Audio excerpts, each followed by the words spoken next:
Hey, what's up, everybody? Welcome to Q and Colb. There's actually a good amount of stuff to talk about today, from Chubb's departure from Cleveland to Darius Garland getting toe surgery, and Chris Fedor putting his name in the hat, top 5 MVP, haters alive. Like, it is, he's going on a crazy run with this Darius Garland stuff. He's wrote like 5 articles. I'm trying to get Darius Garland up out of here, man. It is Skip Bayless level. It is Skip Bayless level at this point. The Browns are also starting Minicamp, and we talked about it in OTAs, and I guess we'll start off here. We talked about it in OTAs. I remember talking to Cam Justice about this, who's there at practice, and I was just watching him. I'm like, man, it looks like they feel way better about the season than they did last year, right? Because you could just feel it last year where they just weren't excited about what was about to go down, right? Like, we'll put it like that. Like, it was a consistent, man. The energy seems low. There doesn't seem to be much competitiveness out there. And then we saw it versus Dallas, and then we knew what the season was going to be. Maybe a little bit of a jump once Deshaun got out of there, but it seems like a whole offseason of knowing that regardless of whether this guy comes back from this injury or not, he doesn't own the place like he used to, right? Like, he's just another dude on the roster at that point. Really has made this team feel a lot better. I hate to put it all on one guy, but we got to be real, right? If Deshaun Watson were having a ton of success, we would point it all at Deshaun Watson, right? We would pour all of that success at the feet of Deshaun Watson. What do they say whenever a quarterback wins a game, Cole? Do we say, what is it that people describe that as? When a quarterback wins a game? Yeah. Where are you going with this? Whenever a quarterback wins a game, we don't say, oh, yeah, he was a part of that winning effort. We go, Shador Sanders led the Cleveland Browns to victory, right? Right? That's how we describe it. You listen to ESPN, they always say, oh, yeah, but he led them to a Super Bowl. He led them to this. Whenever you're the quarterback of a team that reaches any level of success, regardless of if you are the main benefactor of the reason that success is happening. Jalen Hurts, right? Not the best player on that offense. Would argue not even the best player on the team. Definitely not the best player on the offense. Certainly not the best player at his position. Because I would say A.J. Brown, probably a better wide receiver than Jalen Hurts as a quarterback. And certainly say Barkley, better running back than Jalen Hurts is a quarterback. And I would say fair. Those two, if we just looked at it regardless of position, are better. Right? Like, there's no disrespect to Jalen Hurts. He's a pretty good quarterback, but these dudes are elite at their position. That being said, what did Jalen Hurts do last February? He led the Eagles to a Super Bowl, right? Like, he was a part of it. Saquon did his thing. We all did our part. He was a part of a Super Bowl team. No, he led them to a Super Bowl, right? That's how this gets described. So when you have catastrophic failure and it looks like it's all on the quarterback position, well, I think that's just fair, right? Like, it's got to go both ways. It's got to go both ways, because you notice whenever people want to give all the credit to the quarterback position, nobody stops it. Nobody says, hey, man, slow it down. No, but whenever people go, it was that man right there, you quarterback, what everybody jump out with. Well, the offensive line also didn't bring it together. And then, we didn't have the running back game and all that shit. And it's like, hey, bruh, did the quarterback eat or not? Right? That's what we're trying to think about. And the quarterback last year was albatross to this team for so many reasons. Okay. Like, Miles. Who said that? Who said that on national television? Somebody called him an albatross on national TV. Who was it? I believe it might have been Peter Strager or something like that. No, it wasn't Peter Strager. It was White Jay-Z. White Jay-Z. Oh, Troy Aikman. There we go. Wait, you see how I said it? There is a 40-year-old man who is furious that that's how we got to Troy Aikman watching this show right now. You see how I said it, and you knew exactly who I was talking about. It's crazy. It's crazy. It's crazy. It's crazy. Like, I'm not saying you wrong, but that's a way of being right that's gonna make somebody mad. But yeah, he truly was right. Like, in so many ways, because what came with him was the burden of expectation.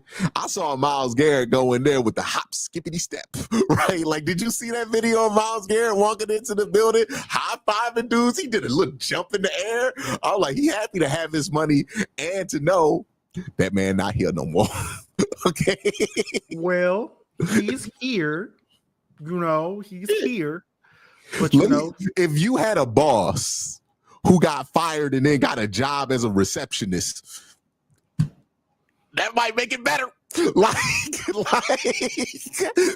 I'm just gonna keep it real. I don't know if you've had a boss that you've hated, but imagine if your boss got demoted and had to stay in the same workplace. Now you got a better job than your boss had, and they was acting crazy with that power. You gonna walk into that desk, "What's up, Steve?" Like every day. How's the old grind going? You staying on task? Is that on task? I see a switch at your desk. That's not supposed to be there. That's how Myles Garrett walked into the building. He was about to hand Deshaun Watson his key card to swipe him in. Go ahead and handle that for me, young fella. It's going to be interesting how they handle that whole thing. Not this year, but next year. That's going to be interesting. I'm going to be honest with you. I don't think it's going to be that interesting because the man has no pool. The only reason I think it's interesting is it's more so a financial conversation than anything that has to do with him as a football player. They ain't got nothing to do with them in that locker room, right? Like, they ain't got nothing to do with them in that locker room. Like, well, Miles worried about money. He got his. I'm saying it's like this. I'm looking at it like this. So, and we'll get back on track in a second. But Joe or Kenny, they're not going to be here next year. Clearly, they're here for this year. They're not going to be here next year. I would say Kenny definitely not. There is a small chance that Joe could be back, possibly. So, like, depending on what happens with Shador and Dylan, if one of them's good. You know what I'm saying? Maybe they don't draft a quarterback high, but I'm still of the mind that they're going to draft a quarterback high at some point next year. You know what I'm saying? So they're going to have quarterback they draft, Shador, yes, Dylan, and then Deshaun is technically still on the roster. Yeah. They're not gonna get rid of any of the other three, but it's just gonna be interesting to see like how they handle that whole situation. From a roster. Quality control, Coach Watson.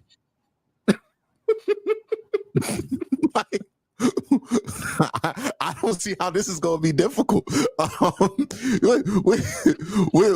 Deshaun Watson gonna do there? Whatever he can to try to get a job next year, right? Like. I just wonder how that shakes out with like the roster, since you can't like just cut them outright. No, you gotta keep them there for one more year. Little beanie, little earpiece, cut off hoodie. That'd be his uniform all year. Inactive. And if somebody get hurt, we'll sign somebody to replace the guy who got hurt and keep Deshaun Watson inactive. Like, we just gonna roll with 52 for a year. Like, all right, special teams might take a hit, you know. Okay, like it is what it is. Maybe the backup center needs to snap them punts. You know what I mean? Like, they'll figure it out. It won't be that difficult because the thing with Deshaun Watson that he lost that is ultimately going to cost him is it don't matter how much money you making in that locker room. You no longer have the status. You look at that locker room right now, Joe Flacco has like 10 times the status that Deshaun Watson has and credibility in that locker room. Like, Joe Flacco could create more of a problem in that locker room than Deshaun Watson can, because Deshaun Watson's like, y'all with me? Nobody's with him. There's not going to be a we need to start for anytime soon argument from anybody else on that roster last year. Like he got no pull right now. Like that's the thing with Deshaun is like, and he has to be aware of the fact that he has no pull. We know what we've heard, right? We've heard the reports of the people that he was beefing with in Brown's leadership. These are people who have way more pull than Deshaun Watson can have at this point. I mean, one guy, and I'm not going to name names here, but you'll put two and two together. One guy is being compared to going to Cleveland to Canton, to the Hall of Fame. The other guy, the owner basically said, we swung and missed. There's no battle. Like, if we draft a quarterback in the first round next year, that guy ultimately has way more pull than Deshaun Watson. Oh, yeah, of course. Right? Of course. Shador Sanders right now, in that locker room, I promise you, way more pull than Deshaun Watson has right now. Hey, you see some of them throws today? Because you know what these dudes are looking at? Hey, maybe he could be the guy, right? I think they'll have a hard time looking at Dylan Gabriel and believing that. But maybe Dylan makes them believe it, right? Maybe Dylan starts making some throws and starts cooking and makes them believe it. But like off rip, like you're just not gonna look at a dude like Dylan and be like, that's the answer. Like that's just the reality of being 5'11" in the NFL at quarterback. And you're not like a former Heisman Trophy winner or something like that. But Shador, a lot of these dudes were already Shador Sanders fans. Mm-hmm. A lot of these dudes know who Shador is. A lot of these guys are like, no, I can see that working. Right, I can see that working, and then they see him out there and he's making throws, and it's like, yeah, he needs to work on other stuff. But like honestly, you would rather have to have him work on some of that mechanical shit than he can't place the ball where he wanted. Right, like I'd rather have him have to speed it up than hey man, he can think really fast, he can't get the ball where it's supposed to be. Like that's Jameis Winston. Jameis can think fast as fuck. It don't matter.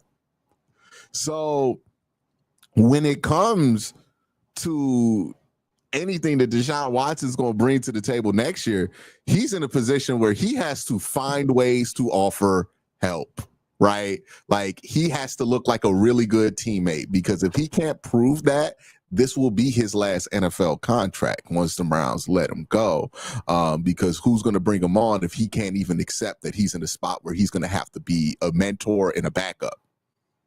Like, nobody's bringing Deshaun Watson. Nobody is that desperate that they're going to go and trade for Deshaun Watson or sign Deshaun Watson to be a starting quarterback in the NFL anymore. Those days are over. He's got to do the Carson Wentz. He got to sit on somebody's bench and prove that he could be a good teammate. And that's what this next year in two years are about is, hey, prove you could be a good teammate.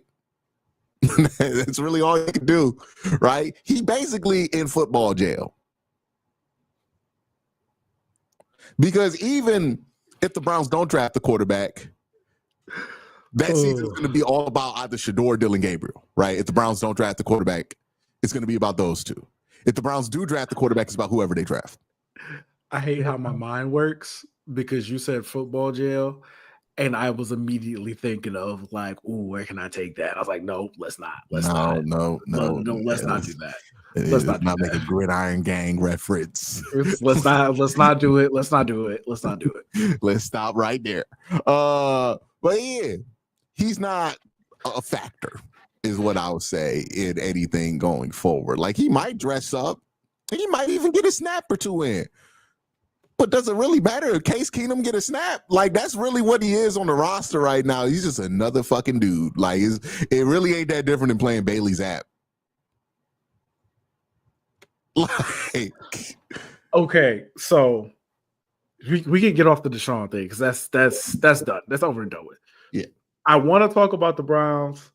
I want to talk about whatever the Cavs got going on at this moment because I've talked to somebody, so don't have sources, but had a conversation about some stuff they got going on over there. But before we get to any of that, we got to talk about these Bengals, man. Like, what is going on? I thought you was about to go into a sponsor. I'm like, did we sell a sponsor? Start selling Blue Chew? Blue Chew? That's the sponsor you think we get? It'd be the most random shit nowadays that be popping up in these podcast spots. You be watching Joe Budden show. It'd be like, yeah, man, by the way, this show is brought to you by flashlights. It's like, no, I saw one. It's really getting crazy because I was watching one podcast and they was advertising something that I thought was just wild for them to be advertising. What was it? I'm not about to say it, but it's not too unrelated from Blue Chew. Oh, for real? They're doing that? Yes. And it was so bad. They had to say after the ad, look, man, I ain't gonna just act like it was Crimson Cinema. I'm just gonna have to call them out. It was Crimson Cinema that did that ad. I was like, bro, before a review of robots? Like, this is what we doing? This is what we doing? Whoa. I thought you saw Ridge wallets, dog. Like, if anybody from Blue Chew is watching, we will put the sponsor. We will put the sponsorship in. Cole will gladly read it. Let's talk numbers, please. Let's talk numbers.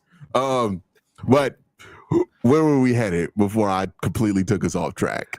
I was about to say, like, we can get to all the stuff involving all the Cleveland teams that we know everybody loves. Oh yeah, you want to talk about the Bengals? Bro, why are they so cheap? So from the people I talk to about this that are close to the situation, this is a Katie Blackburn thing. Now, Katie Blackburn is the daughter of Mike Brown, and she got strict rules about money, right? She don't like paying guys who are turning 30. So like they have, you know how the Browns got cutoff rules for the draft? Mm-hmm. They're like that with pro personnel. Okay. Yeah, that's how they. So, like, if a dude's coming to 30, no matter how good he is, and that contract's up, they're gonna give that guy a bunch of shit about it. Like, especially at certain positions. Y'all see Watson's bachelor party? Oh, good Lord, no. Day before camp. Let me tell you something, brother. We had no idea that was happening, and we don't care. Let me tell you something. He can do what the fuck he want this year. Okay? Like nobody cares. Not on the team during the season. As long as he takes that sabbatical come in September, I could care less what the brother is doing. He could be out there hanging out, good ass time, and you know what I mean, just in the Bahamas, all inclusive, gold package, presidential suite.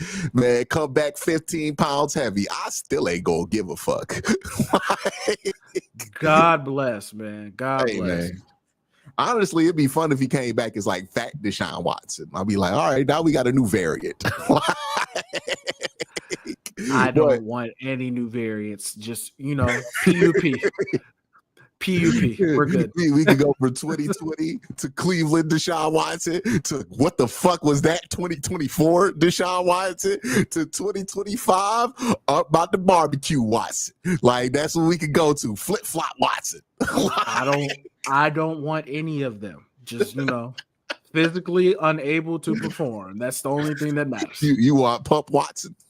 That's the only Watson I care about. Pump Watson. Hey man, hoodie.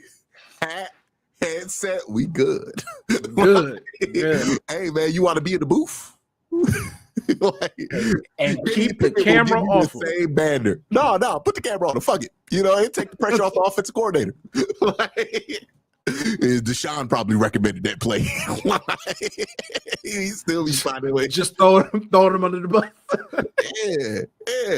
Yeah, I got that play call in. Deshaun was on the headset fucking around. We didn't get the play call in. Okay, take his headset. He don't even get to hear the play call no more. He got to watch it like the rest of us. Okay, but yeah.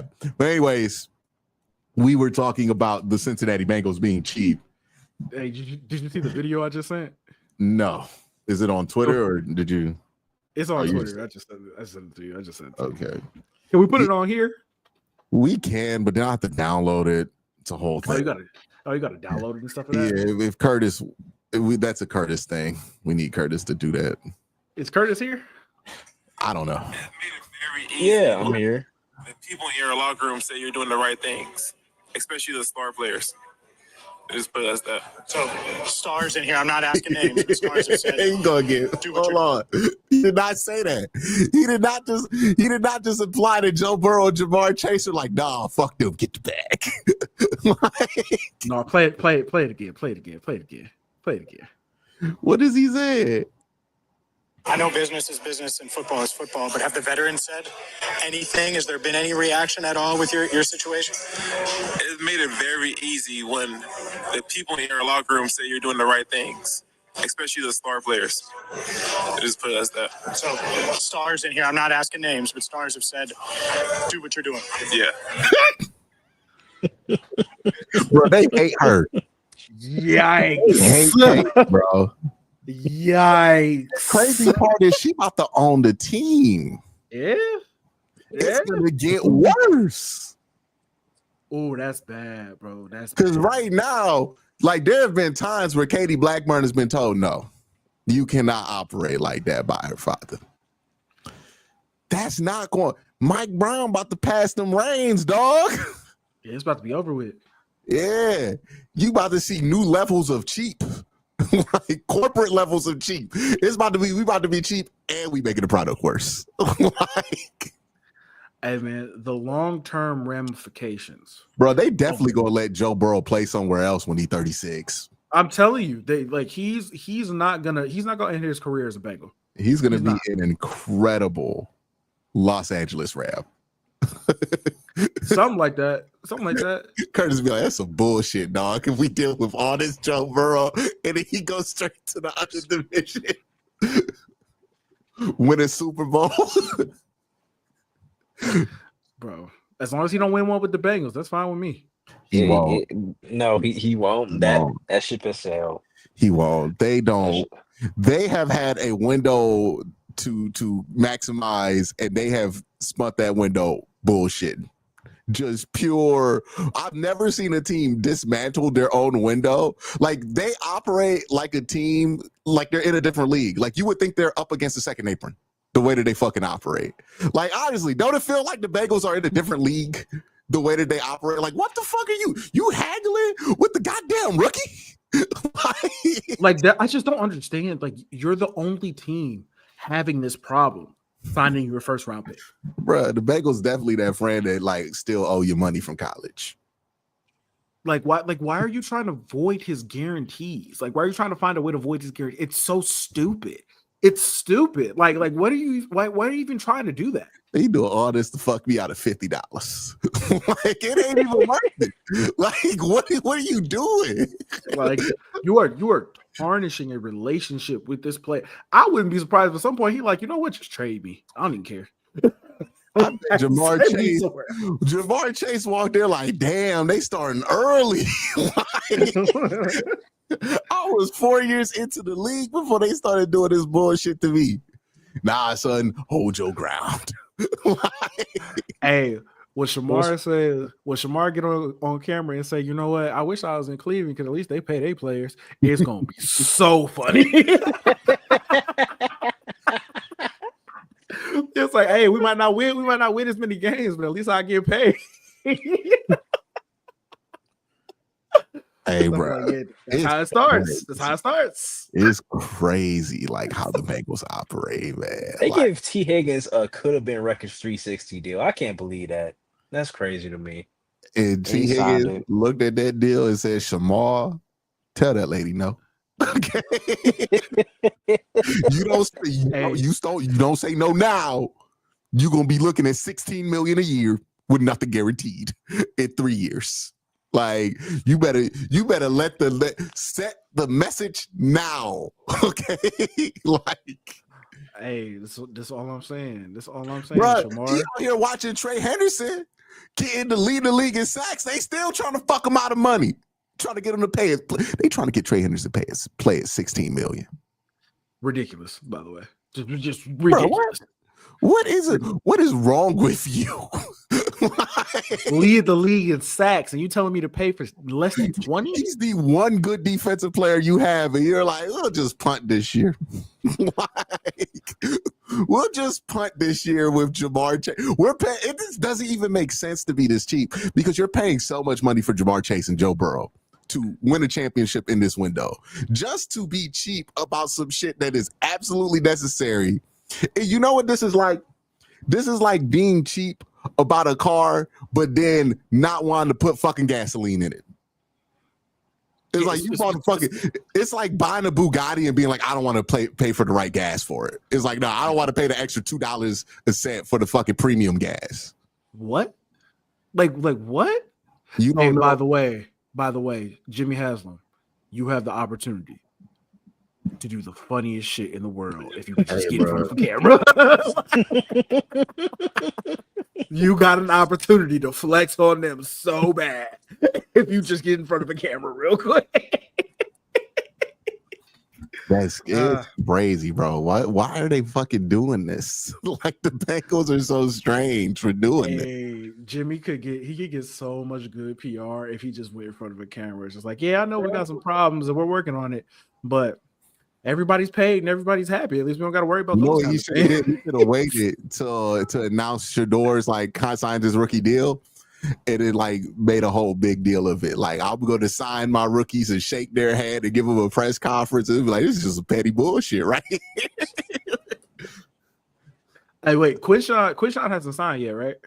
No, Quinshawn has not. No, he has not. He is still practicing though, which means the Browns aren't fucking with his guarantees. hey, when they signed him, they got to make sure they put it out there. Yeah, Quinshawn signs his fully guaranteed second round. Look, we pay that guarantee. Hey, we ain't got no problem paying guarantees, man. We do that for for you. Bengals out here like it's just too easy to spend money to get around the cap. Bitch, spend it. Yeah, like if it's really that easy, do it. Do it. Ask for that trade, Shamar. Ask for that trade. And people acting like this is the crazy thing is like you'll hear these sob stories from Cincinnati fans when they don't have access to liquid cash. Brother, he owns an asset worth billions of dollars. The bank will just print money for him. Like you don't have to have cash on hand like a normal person. Like, hey, Mike Brown don't got a fucking checking account. Like that's not how that works. Like he can. Whatever liquid money he needs to get to be able to do what he wants to, he can get, and he can get it interest free. Like I don't understand the thought process. No, there's no excuse for it, dog. He's just being cheap.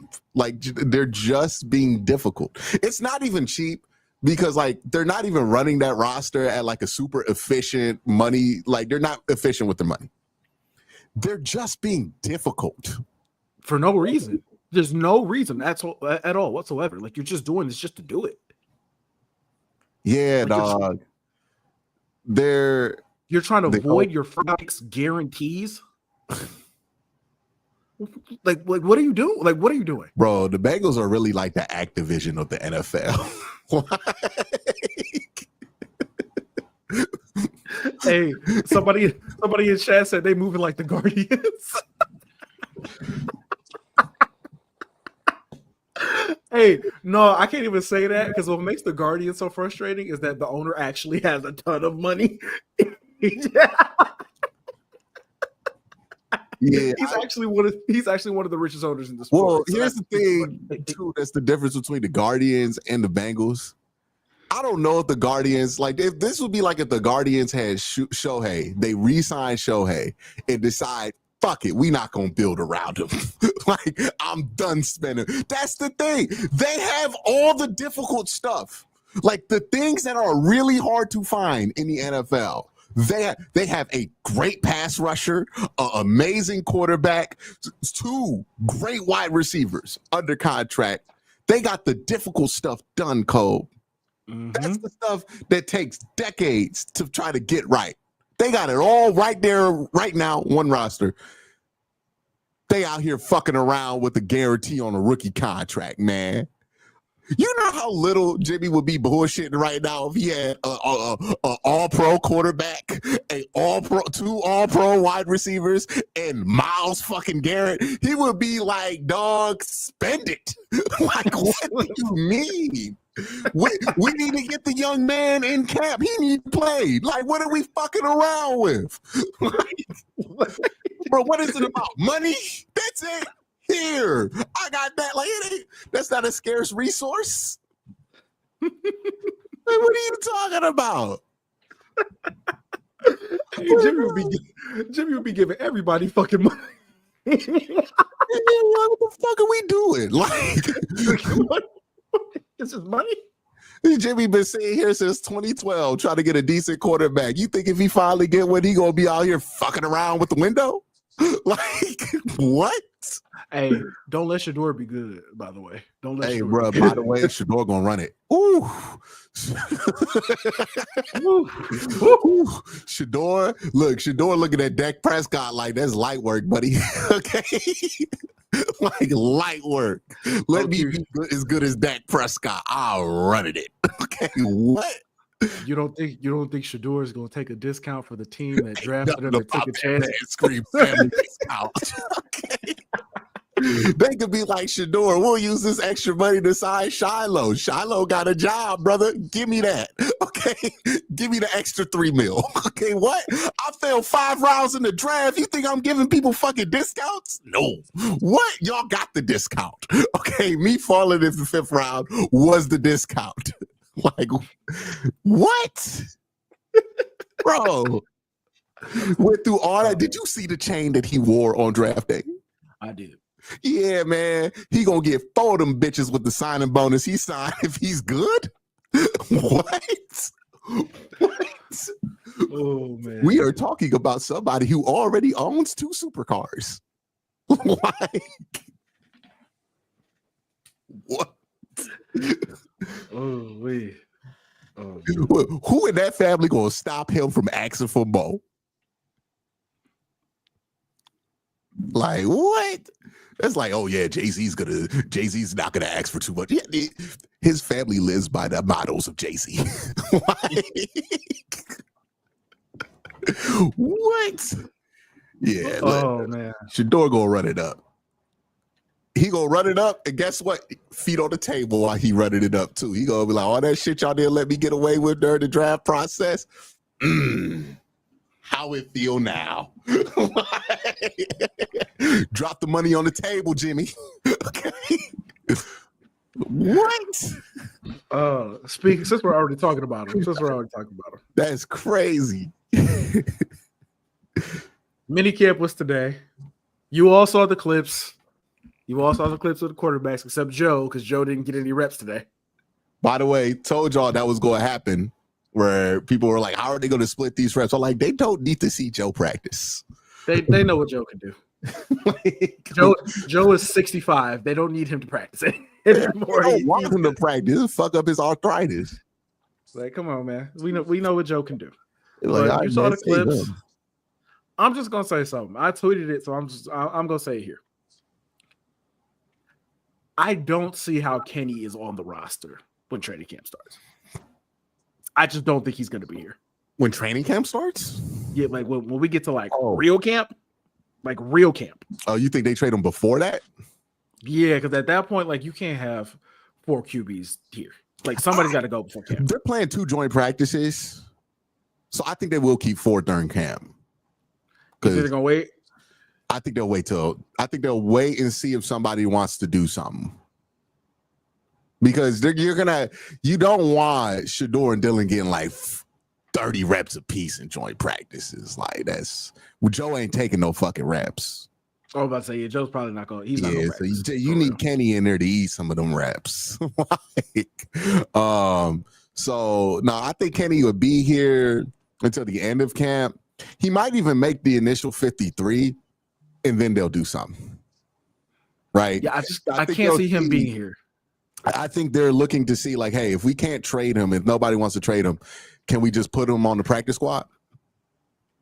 And then it would be a situation where they would activate him if they really needed a backup early in the season or they needed to start somebody in the middle of the year. I think so, because that could work because they can't. You're not going to get Dillon and you're not going to get Shador to the practice squad. You can't put Joe on the practice squad. Kenny's the one that you can.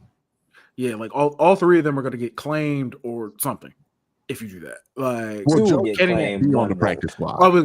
Joe can't be on the practice squad, and I'm sure if they try to do anything funny with Joe, I'm sure Joe could probably get another job somewhere.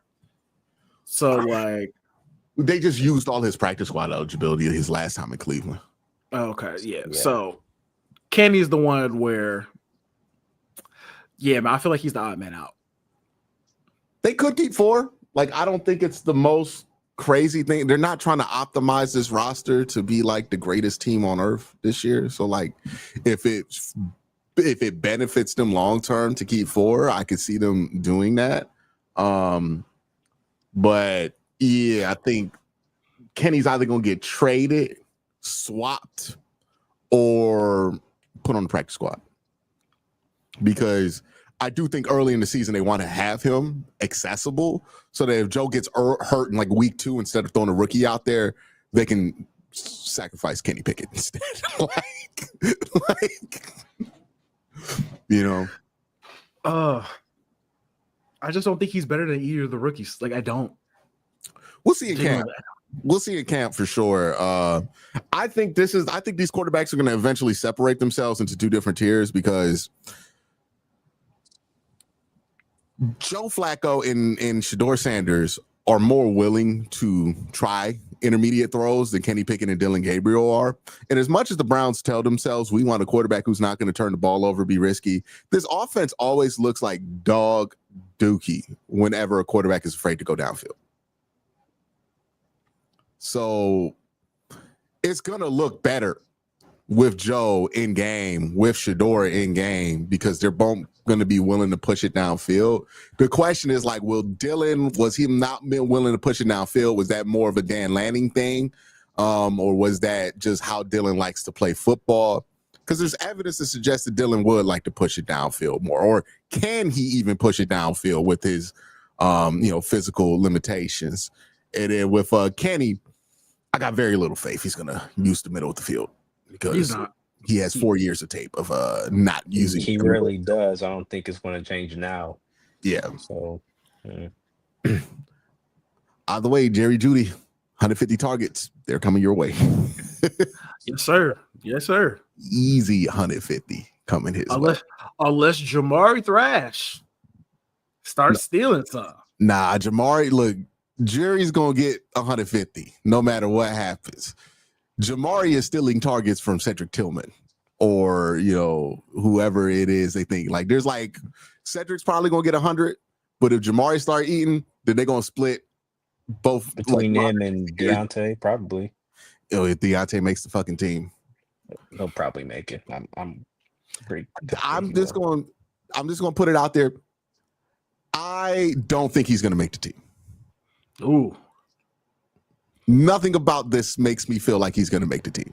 One, he's not survived like more than 2 months with any team in the last calendar year. I doubt Cleveland is the place he's going to figure it out. Like, no disrespect to Cleveland, but like, I know what he thinks of Cleveland. He got drafted to Pittsburgh. Like, there's no way he's like, oh yeah, I'm in Cleveland, I got to respect it. He's probably bullshitting. Like, if he bullshitted with the Texans and the Ravens last year, and then he bullshitted again with the Ravens, well, he gonna come to Cleveland, just figure it out? Nah, that man's journey is still continuing. We are a quick stop on the story of Deontay Johnson. Like, talent-wise, absolutely he should make the roster. And I think the Browns, similar to what happened with Kadarius Toney last year, will give him every chance to try to. But at some point, he's going to make it evident that he has issues that cannot be resolved in a few weeks. What issues with those, BQ? He a fucking asshole. Like, it's just what it is, bro. Like, how are you? Like, that's the word on him. And let's be real. How are you not at camp right now? He's at camp. Well, how are you not at camp before? Or how was he not at OTAs? Yeah. Miles not being at OTAs? Understandable. But dog, Jerry Jeudy at OTAs. Why the fuck you ain't here? Like, what, you better than Jerry Jeudy? You're not. You're like, no, you better get used to catching with Shador Sanders. Like, they gonna have you on that goddamn third team. Like, yeah, man. I think it's cooked for them. I don't know how well that move went over, right? Because they made the plays for certain people. Like, oh, Greg's got something going on, right? That's why he not here. Miles is Miles. He gonna have the best year of his career. Y'all shut the fuck up and leave him alone. That's basically what Jim Schwartz said. Deontay Johnson? Yeah, well, he's not here.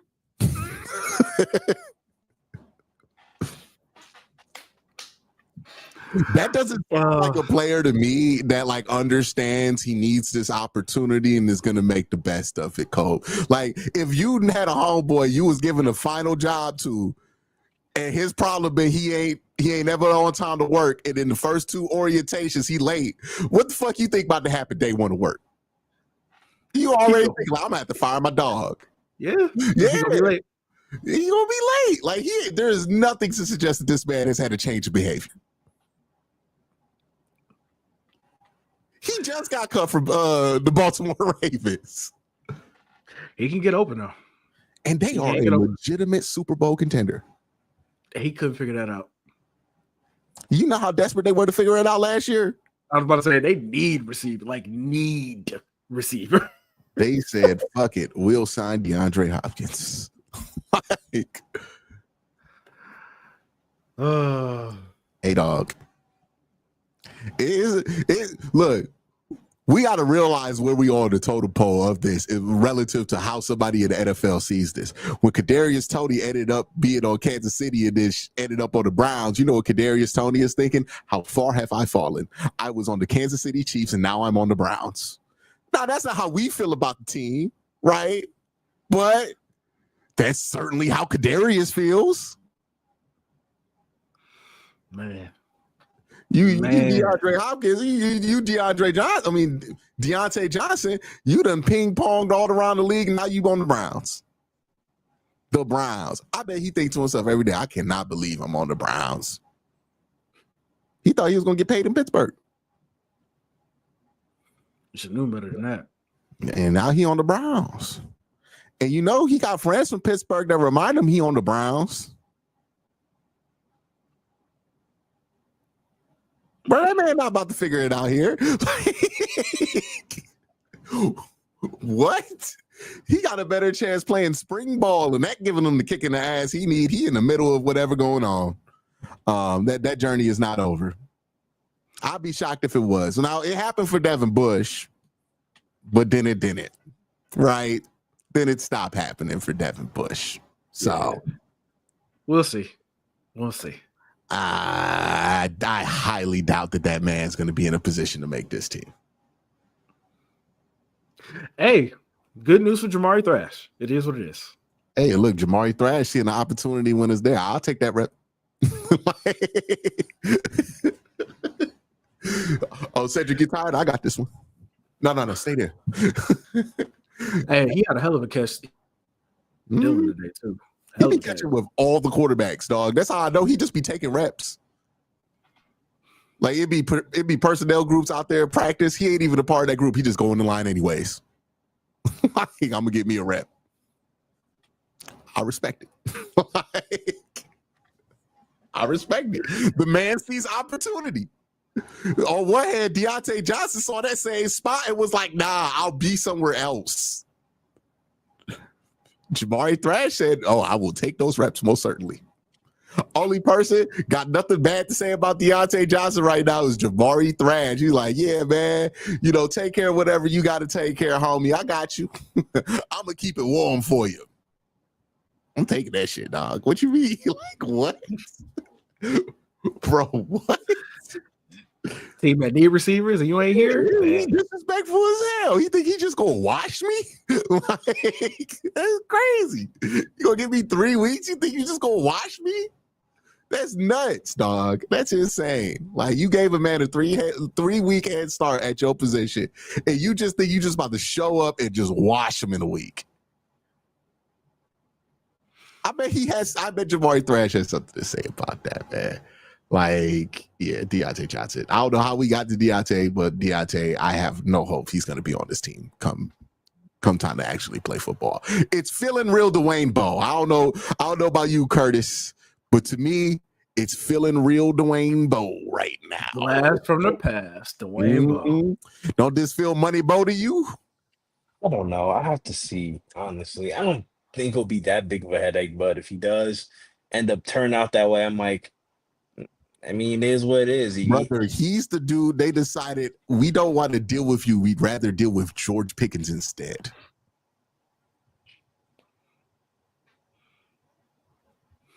That's all I'm gonna say.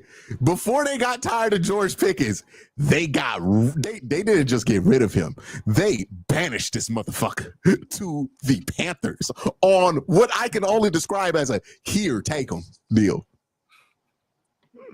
Even when he was with the Panthers, I thought he was all right. Baltimore, huh? Even when he was with the Panthers, I thought he was fine. Then he got traded to Baltimore. Brother, I'm like, this is what I'm saying. He put up 200 yards in a game with the Panthers, and they still were like, "Here, take him. We'll eat a 6, Baltimore, for you." Yeah, this isn't a ability asshole, dog. Like, there's no doubt about it.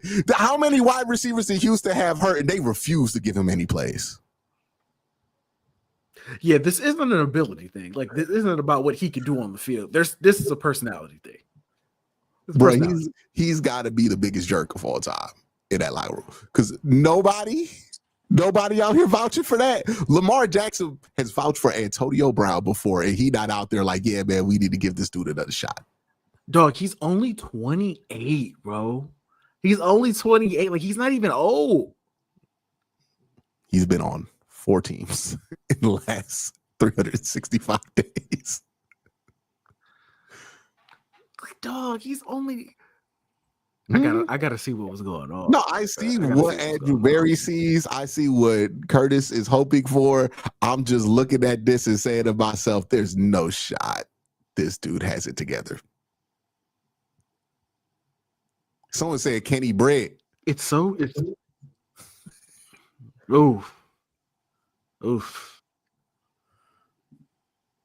What? Kenny Britt, dog. Yeah, Kenny Britt's crazy. That was awful. He was out here trying to lead the team and shit when he was here. Remember that? He was like, I'm going to be a team leader. He had 12 yards. Someone in the comments said, when does Henry Ruggs get out of prison? All right. Send him to a timeout. Okay.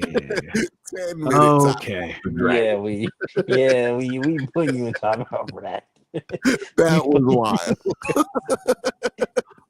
When is Henry Ruggs out of prison? That's you get in timeout for that one. I know you just certain things. It's just certain things we you can't. said that because you knew we would give you a timeout for it, dog. It's man, just certain things we cannot say. It was wild. They said, but if anyone cares, he could be paroled by August of next year. So I don't know. No. We'll revisit it. We visited that. You know what? I'll never try to have conversations about, hey, man, can Henry Ruggs leave the state to play this game? Because parole don't mean you can just go anywhere you want. You got an international game. He definitely can't go. Yeah, no, 100% he can't go. 100% he can't go. Yeah, like, he got to get special permission. Like, I don't know where that case was. I ain't ever trying to find out. But if your team signs Henry Ruggs fresh out of jail, that's stuff that you have to figure out. Let that man find his life first before we even talk about football with that man. Okay. Wow. Yeah, man. I just have no faith in Deontay Johnson being at the place mentally to be able to be productive for this football team. Like Curtis, like in your heart of hearts, do you really think that this man who has seen this fall of grace is thinking to himself, man, Cleveland, this is the opportunity for me to get right? I know logically it's there, but dog, we know how he thinks about it. I don't see it. I really don't, because everyone's saying, man, who knows? He can turn around here. I'm like, brother, he couldn't even turn around in Pittsburgh. He couldn't even turn around in Carolina. I don't think he's going to turn around here. Was on a Super Bowl contender in Baltimore, and they were desperate for wide receivers, and he still found a way to be on the Houston Texans by the end of the year. And then they got rid of him. And then the Ravens was so damn desperate, they brought him back and was like, no, never mind. I'm sorry. We're going to cut him again. Dog, what is going on? Like, he could have legitimately been a difference maker on the championship team. And now he in Cleveland, and we like, oh, yeah, now he's figured it out. He is so far away from figuring it out. I don't even think he's at the I know I'm the problem stage. Okay. Oh Lord. Yeah, honestly, if there's somebody who doesn't make it to camp, wouldn't be surprised if that's the story of July. Browns release Deontay Johnson. What? Oh my God. I'm going to be sitting here like this was the least surprising bit of news. The brother has a golden opportunity to be wide receiver 2 or 3 here. And he was just like, nah, I'm going to be at home. We got 4 quarterbacks out here. He's like, nah, I'm going to chill. I'm going to show up with Miles show up. Brother, he was on 3 teams last year. Like, think about the percentage of guys who have been on 3 teams in 1 year that don't show up the voluntary OTAs. Like, you know how egregious that is? It's pretty bad, man. You're not one of these people that can. David Njoku cannot be here. He's David Njoku. But if fucking Jordan Atkins was like, nah, fuck OTAs. It's like, oh, excuse me? Like, whoa. Excuse me? Whoa. What? I think Barrett Bates, he got a podcast. He talk about this. He was like, nah, if you one of the motherfuckers that like ain't like that, OTAs are mandatory. What do you mean? He saw Mike Vrabel cut a dude first day of camp in front of everybody. Just cut him. Who was a former 2nd-round draft pick. Cut him. Ain't gonna come to no damn OTAs. It's crazy. That's insane, dog. And you're you? Like, you're not. Nah, he still think he Deontay Johnson. That's crazy to me. That's crazy to me. You are wide receiver number 5. Oh man, it's gonna be funny. Andrew Berry hasn't made a wide receiver trade yet either. Yeah, it's going. It might get crucial for him. Oh yeah, what dude from Arkansas today, Treylon Burks comes available. One of them Packers receivers. Bye. Any of them Packer receivers. Mm-hmm. Like, what, bro? He don't even know he don't got a job. Like, you know that feeling? I don't know if y'all have ever been in that situation where somebody has gotten, like, you knew they were going to get fired, but like they still had to come to work and they weren't really understanding the circumstances of the moment. And you just talking to them, and you like, dog, you don't know you about to get fired when boss get here. Like, you about to get fired, dog. Like, Deontay about to show up. He at that mandatory camp. He talking all kind of shit about what he about to do. Everybody sitting there like, dog, you about to be fired. Like, you came back and all the highlights were still Jamari Thrash. Yeah, that's bad. He did have one good catch, but it was more about Shador. Shador was throwing him the ball. Yeah. And Shador's been throwing with second team. And everybody but the first team. Mm-hmm.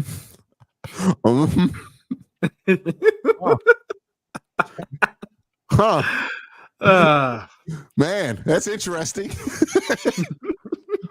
I'm sure they'll just work you in, right? Don't ask why you out here catching passes with number 82. Okay, like, but Deontay, that I have no belief. I have no belief there. Any other players you don't have any belief in on the roster while we here? Let me look through. I'm starting to get worried about Tevin Jenkins. Why are you worried about Tevin Jenkins? No, they haven't really indicated where he's gonna play. I mean, he's the backup guard. He's the backup left guard. They'll figure something out. Yeah, they got to figure out something. But backup left guard. I mean, the money he got to come here says backup. Yeah, like, he's backup. I think he's good enough to play. Sure, but you know, but is he like? The question is, can the brother play center?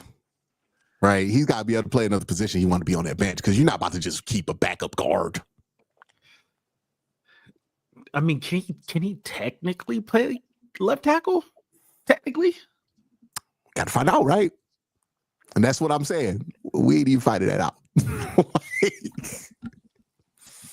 DeJuan came to camp, lost like 50 pounds. What he say, 20 pounds of body fat? Yeah. Looking svelte. Brother looks good. Not gonna lie. Brother looks good. Hey, somebody put that quote card up for Colb. Brother looks good. Wow. Wow. Lie. Brother looks good. During Pride Month? Don't do that. During Pride Month is crazy. Who said it was a negative thing? They say it was a negative thing. I'm just saying. The context of what I was talking about was him. Next time RG3 posts the nastiest fit pic of all time, I'm gonna throw that Colb quote underneath it. That's crazy. This what we doing? Bet. RG3 out there with the lollipop tie. Why does I gotta be a lollipop? RG3, like think of the corniest shit imaginable he wear it. Like that's insane. Oh yeah, that's that boy about to show up. Man, look, I'm about to tell y'all, RG3 about to show y'all a whole nother level of shamelessness during fucking Halloween this year. And I hope we're all prepared for it.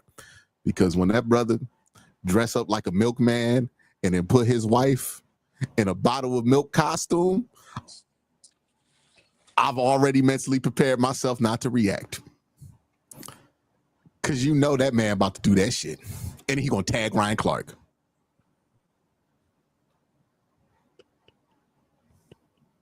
Man, it's shameless. Okay. Whew. Just so you know when it happens, do not tag me, y'all. I know it happened. Yeah. Don't tag me. Okay. My opinion is this motherfucker is irredeemably corny. like, I gave up faith in that a long time ago. okay. Who has worse fits, Cam Newton or RG3? RG3, because at least Cam's doing something different. At least Cam's also kind of funny. I feel like Cam also, like, his fits are to please himself, where I feel like RG3 is trying to get the approval of a different, not himself, when he wears these outfits. Yeah, he's on that right. He's trending towards the right wing pipeline. It's trending towards that. Oh yeah, the right wing grift is here. It's hard. Oh yeah, for RG3. Yeah, the right wing grift is here. Oh yeah. Yeah, what it usually starts with, they don't let us hit anymore. And then it slowly slides down. And then you get to the points where you're like, Man and Angel Reese only. And then, we get to the point to where he's going to tell somebody to stand for that anthem. Okay. Oh, you're not respecting the troops? You're not respecting the troops now. Every 3-4 years, there becomes a hot button issue that becomes a bunch of people's path to that grift, right? Stand for the anthem. Caitlin Clark, people are finding their pathways to the grift. And RG3, he about to be out here like, me personally, I never thought about doing anything as a son of a military man. I think it's disrespectful to my father to not, like, he gonna hit all the notes. I'm just gonna be like, okay, Robert, got it. Uh-huh. This week on RG3's show, we're bringing in Candace Owens. Like, we are months away from that, y'all. Okay. Oh Lord. So, any other players that you don't believe in on the Cleveland Browns roster? Any other players? Let's see. How did I even get to RG3 from that? I have no idea. But do we ever really know? Bro, I'm like really Russell Wilson. I get that play. I just we end up with some good shit. We got the first down. Let's see, offense. Nah, nobody I feel that way about. Wide receiver, I've already talked about Deontay. Tight end, I know. I feel pretty solid about tight end. I do think we need to add another running back, but there's Pierre Strong. Oh, nobody believes in Pierre Strong. Pierre Strong. I don't need to see Pierre Strong get 80 carries ever. Let's see. Defense. I mean, the defense is actually pretty good. I was like looking at the linebacker room. I'm like, oh, yeah, it's pretty solid. Safeties. Nah, he's the only one. Yeah, it's just Deontay.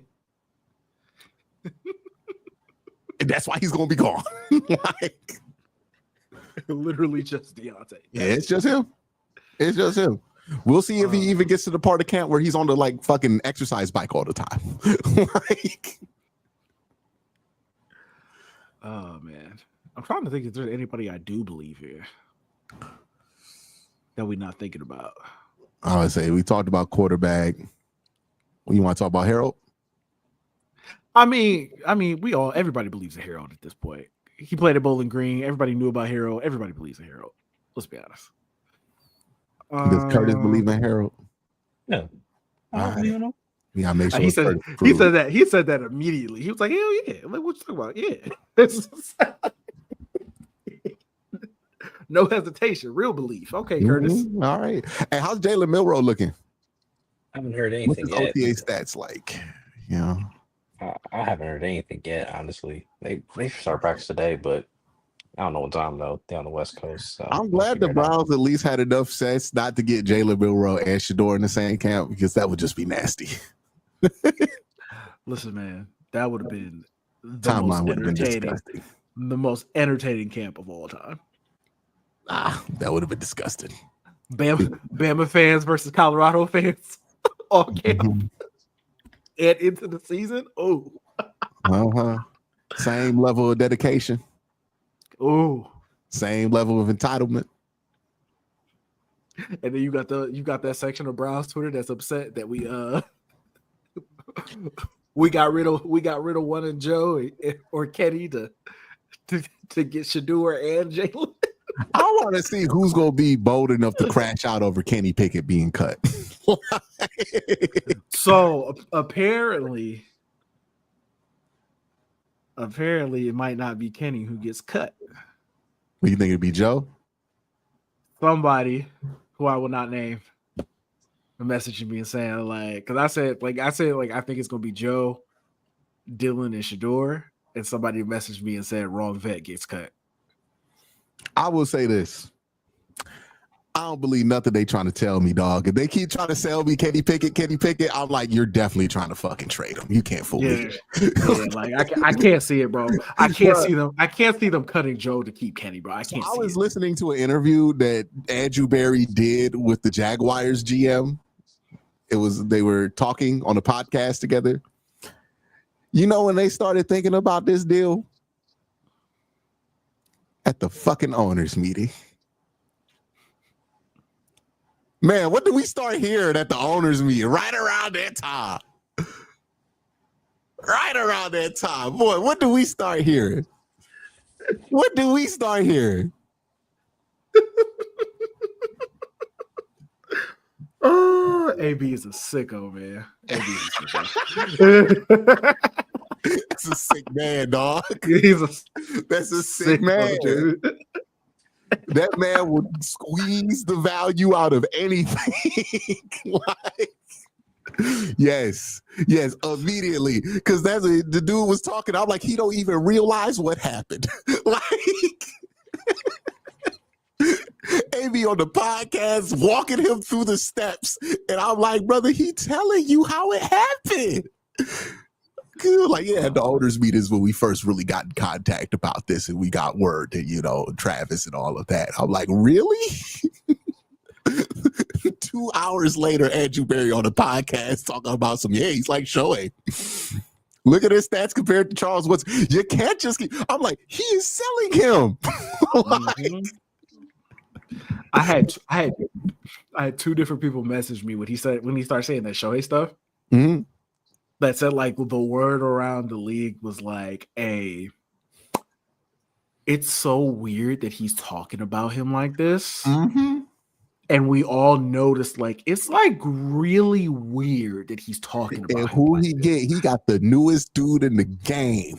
The guy who replaced him as the youngest GM. He saw that dude and was like, he don't even know me.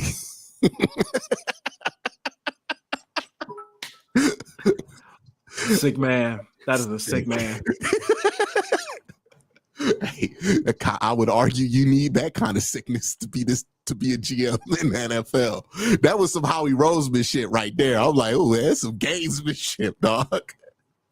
Got an extra first for a player that's not a quarterback. I see you. I get it. He was always going to get that extra first. That's why he even came to the table. I think he fucked about that second round pick. I think that's when he really finessed him off. The extra second, because we were also hearing at the same time, the Browns were probably going to bring back Nick Chubb, and then they got the extra second, and all of a sudden shit changed. Yeah, it took Quinshawn. I think that extra second was the domino. I think when we started hearing about it, that's when James Gladstone said, "Here, take that second. I want him."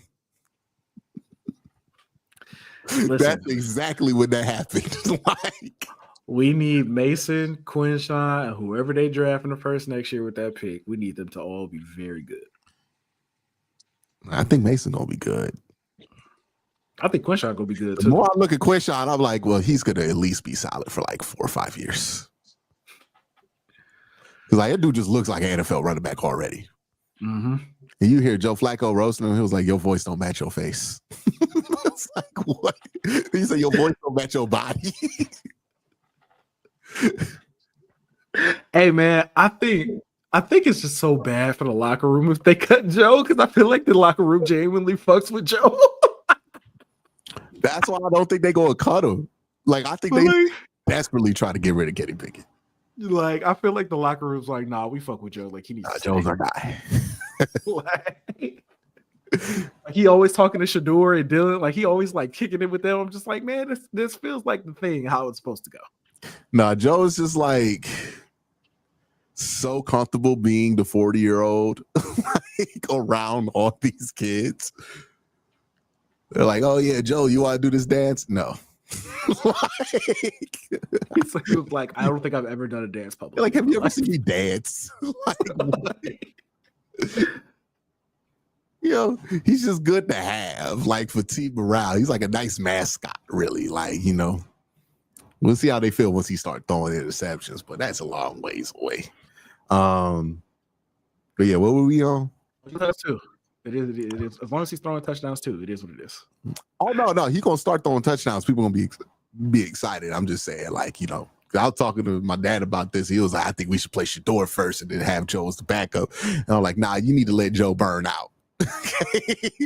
Yeah, you put Shador in there. Yeah. Let Joe burn out. And if you ain't confident in Dylan, throw his little ass out there too. Let people see he ain't got nothing. So that now when it's Shador, ain't no complaints.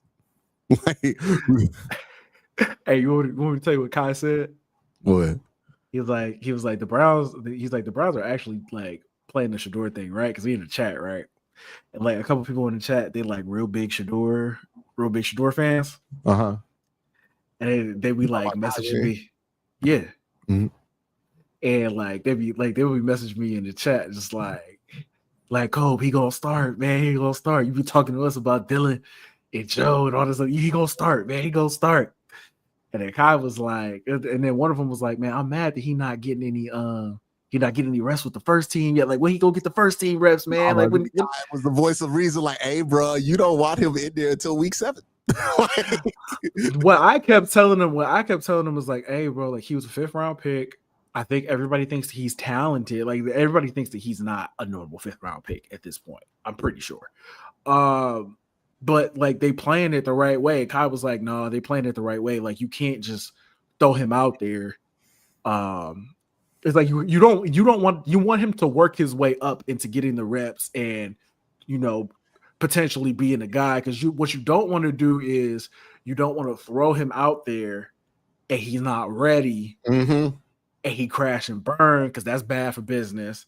But you also don't want him to throw him out there too fast and he start lighting that shit up, you know, immediately, because then it becomes a circus. Yeah. And you don't want that either. So he's like, the Browns are actually doing the right thing right now. Like, just like let it happen. I don't really care about the clips that I'm seeing out of training camp, even though those clips are very encouraging out of Shador Sanders. What makes me feel like there's something there is how the team is handling him, because they are being really careful with Shador. Yes. And if he were playing like garbage, they wouldn't be careful, right? Like, case in point, and I know I'm not trying to pile on, but like, they ain't protecting Dylan Gabriel from a single goddamn thing. No. And that's how they usually treat like DTR, right? Like, let's see what he got. If he ready, he ready. He not. I heard Shador talk today where he's like, hey man, there's really no rush for me to be out there. I'm gonna be, which tells me internally they have given him the conversation of like, hey man, take your time, fix these things, work on this stuff, right? Like the stuff that they're having him work on. They're having Dylan Gabriel work on execution. When they talk about Shador, it's like, no, we want him to figure out how to get out of his breaks better and this and that, and how to get out, well, not his breaks, but his drop better, right? It's like, oh, they're working on fundamental stuff with him because they care about how it builds up. Like, yeah, you're executing in practice, sure. Okay, we're on to something else where we want you to be able to fine tune it. Where with Dylan, they're just like, oh, well, let's see if Dylan produces today. Everything about how they're handling him up to this point says to me, they like what they see. They like what they're getting behind the scenes. And you know, like you can hear the excitement kind of leak out the building a little bit, right? Because you hear things about how they feel. It's super early. But whatever was the major red flag in the draft, I feel confident in this. I don't think they're as concerned about whatever that was as they were. Everything about the draft, like the stuff of him falling in the draft, was like personality stuff and just like not being prepared and how he kind of like his approach to everything, like interviews and everything, how he came off as like personality. That apparently has not been an issue at all to this point. And maybe it's because he fell in the draft and like maybe he got the humbling experience immediately. It was just like, okay, I got to tighten some shit up going forward. I think we all have that experience in life. Usually around the age Shador is, right? That we don't run shit. This is different. Humble yourself. Usually is when we enter the professional world in which that happens. So I think that plays a part in it. Also, I think that Shador kind of became a boogeyman of sorts amongst general managers where there was an idea of him that was built up. And you know how it is when you have an idea of somebody built up. It takes them doing one thing that might confirm that idea you have of them for you to be like, see? Confirmation bias. Yes. And that I think was going on a lot with Shador, where people were like, see, he didn't answer that question. You saw how he kind of shrugged that, like, and I think the people found their reasons not to like him, right? On top of the fact that there was a heavy bit of energy of nobody wanted to take no goddamn quarterback in the first round this year. Guiding all of this, which I understand. I was firmly team no, not in the first round with anybody. Like, I mean, you saw the progression with me where I was like all in on Shador, and then we got closer to the draft, and I was like, actually, maybe let's not do that. Right. At two, let's just wait. You know, I am shocked that Tennessee has gotten away with this without any criticism, simply because enough people said it would happen. Like, we just still out here like Cam Ward turned into a different prospect from the end of the season to now. Now we like, oh, well, he was a no-brainer number 1 overall pick. And I'm like, I think the Browns got the better guy in the 5th round.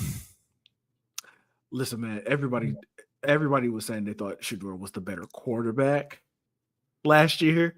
Cam just had better tools than Shador. And Cam's tools ain't even like that. Like, let's be real about it. But you know what, man? That victory lap will come later.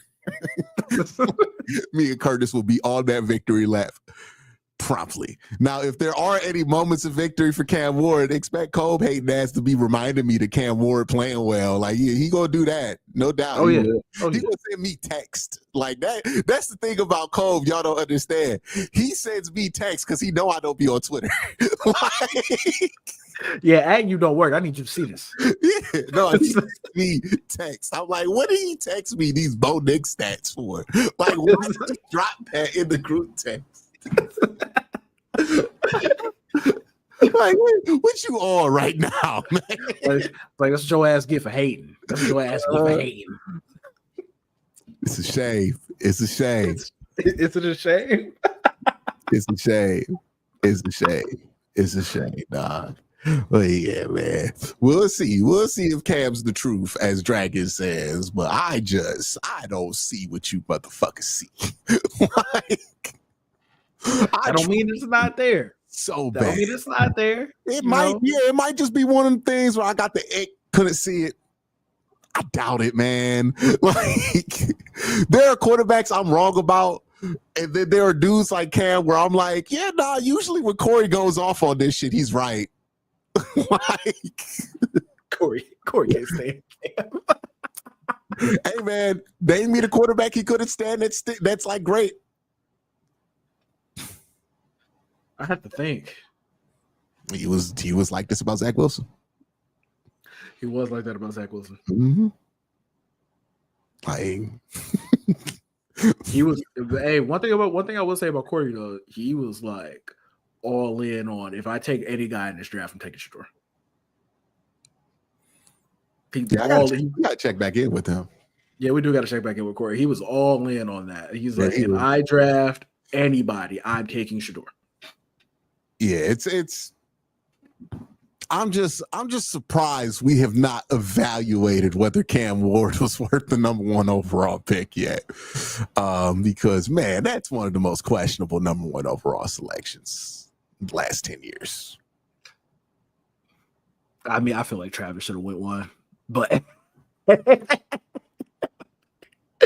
I feel like Travis should have definitely went 1. But it is what it is. QB, call it QB tax, call it whatever you want. Hey man, it might have worked out for us. Who knows? Who knows? Who knows? Maybe we look back and we're like, hey, Mason Graham made the Pro Bowl, Quinshawn made the Pro Bowl, whoever we took next year made the Pro Bowl. It was worth it. Jacksonville trades. Because, like, here's also the thing. Jacksonville is not sound. They will do some shit like they did with Jalen Ramsey, where this man, Travis Hunter, ends up on the Rams. Like, how hilarious would it be if Travis still ended up in Cleveland? Hey, let me tell you, if it gets to a rough start out there with Travis' career, Andrew will spin the block. Absolutely will spin the block. Also, I want to talk about somebody on the roster, on the Browns roster right now that I think might actually make the team. Your boy? Who? Juwan? Oh, he definitely making the team. I ain't worried about that. Oh, okay. Who 100%. Every year, there's like 1 or 2 undrafted guys that I pick that I think are actually gonna make the team. I've gotten a couple right the last couple of years. Mm-hmm. I've got a couple right the last couple of years, so I'm gonna go on record with this one too. All right, let's hear it. Aiden Huntington, defensive lineman from Tulane, who they brought in.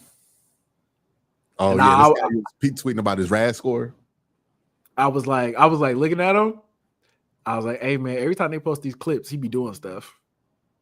But I will admit, I'll preface what I'll say by saying he got an uphill battle to make that room. Like he gonna have to fight to get in that room. Yeah, that's a tough one to make, man. Like that's a tough one to crack, guys. And it's like, hey, dog, we talking about cutting Alex, right? Let me see who's on that. Let me see who's on that. Because if we talk about like D-line, D-end, they're gonna keep 10. Miles, obvious. Isaiah McGuire, lock. Yeah, lock. Obviously Mason Graham, Mike Hall, locks. Both locks. Yeah, so that's 4. Malik Collins, likely a lock. Shelby Harris. Oh yeah, they just signed Malik, so yeah, 100% a lock.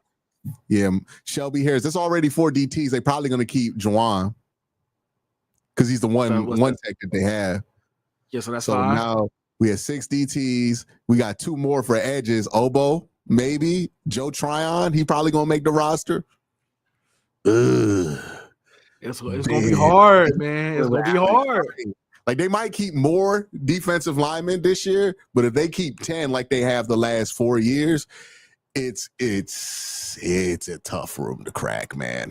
And they don't really have the spots to spare on defense because they're gonna have to keep a ton of DBs. They're gonna have to keep a ton of safeties, and they got like 5 linebackers they need to roster.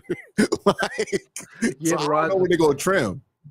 So it's like linebackers. It's gonna be obviously Carson. Diabate, he's gonna make it. JOK's not playing this year, so don't have to worry about him. Mm-hmm. Who's left? Is Winston Reed? Is he? I said Carson. So he said Schlesinger. We said Jordan Diabate, Jordan Hicks. Yeah, Jordan Hicks and Diabate, Jerome Baker. Oh yeah, I forgot that they signed Jerome. So yeah, Jerome Baker.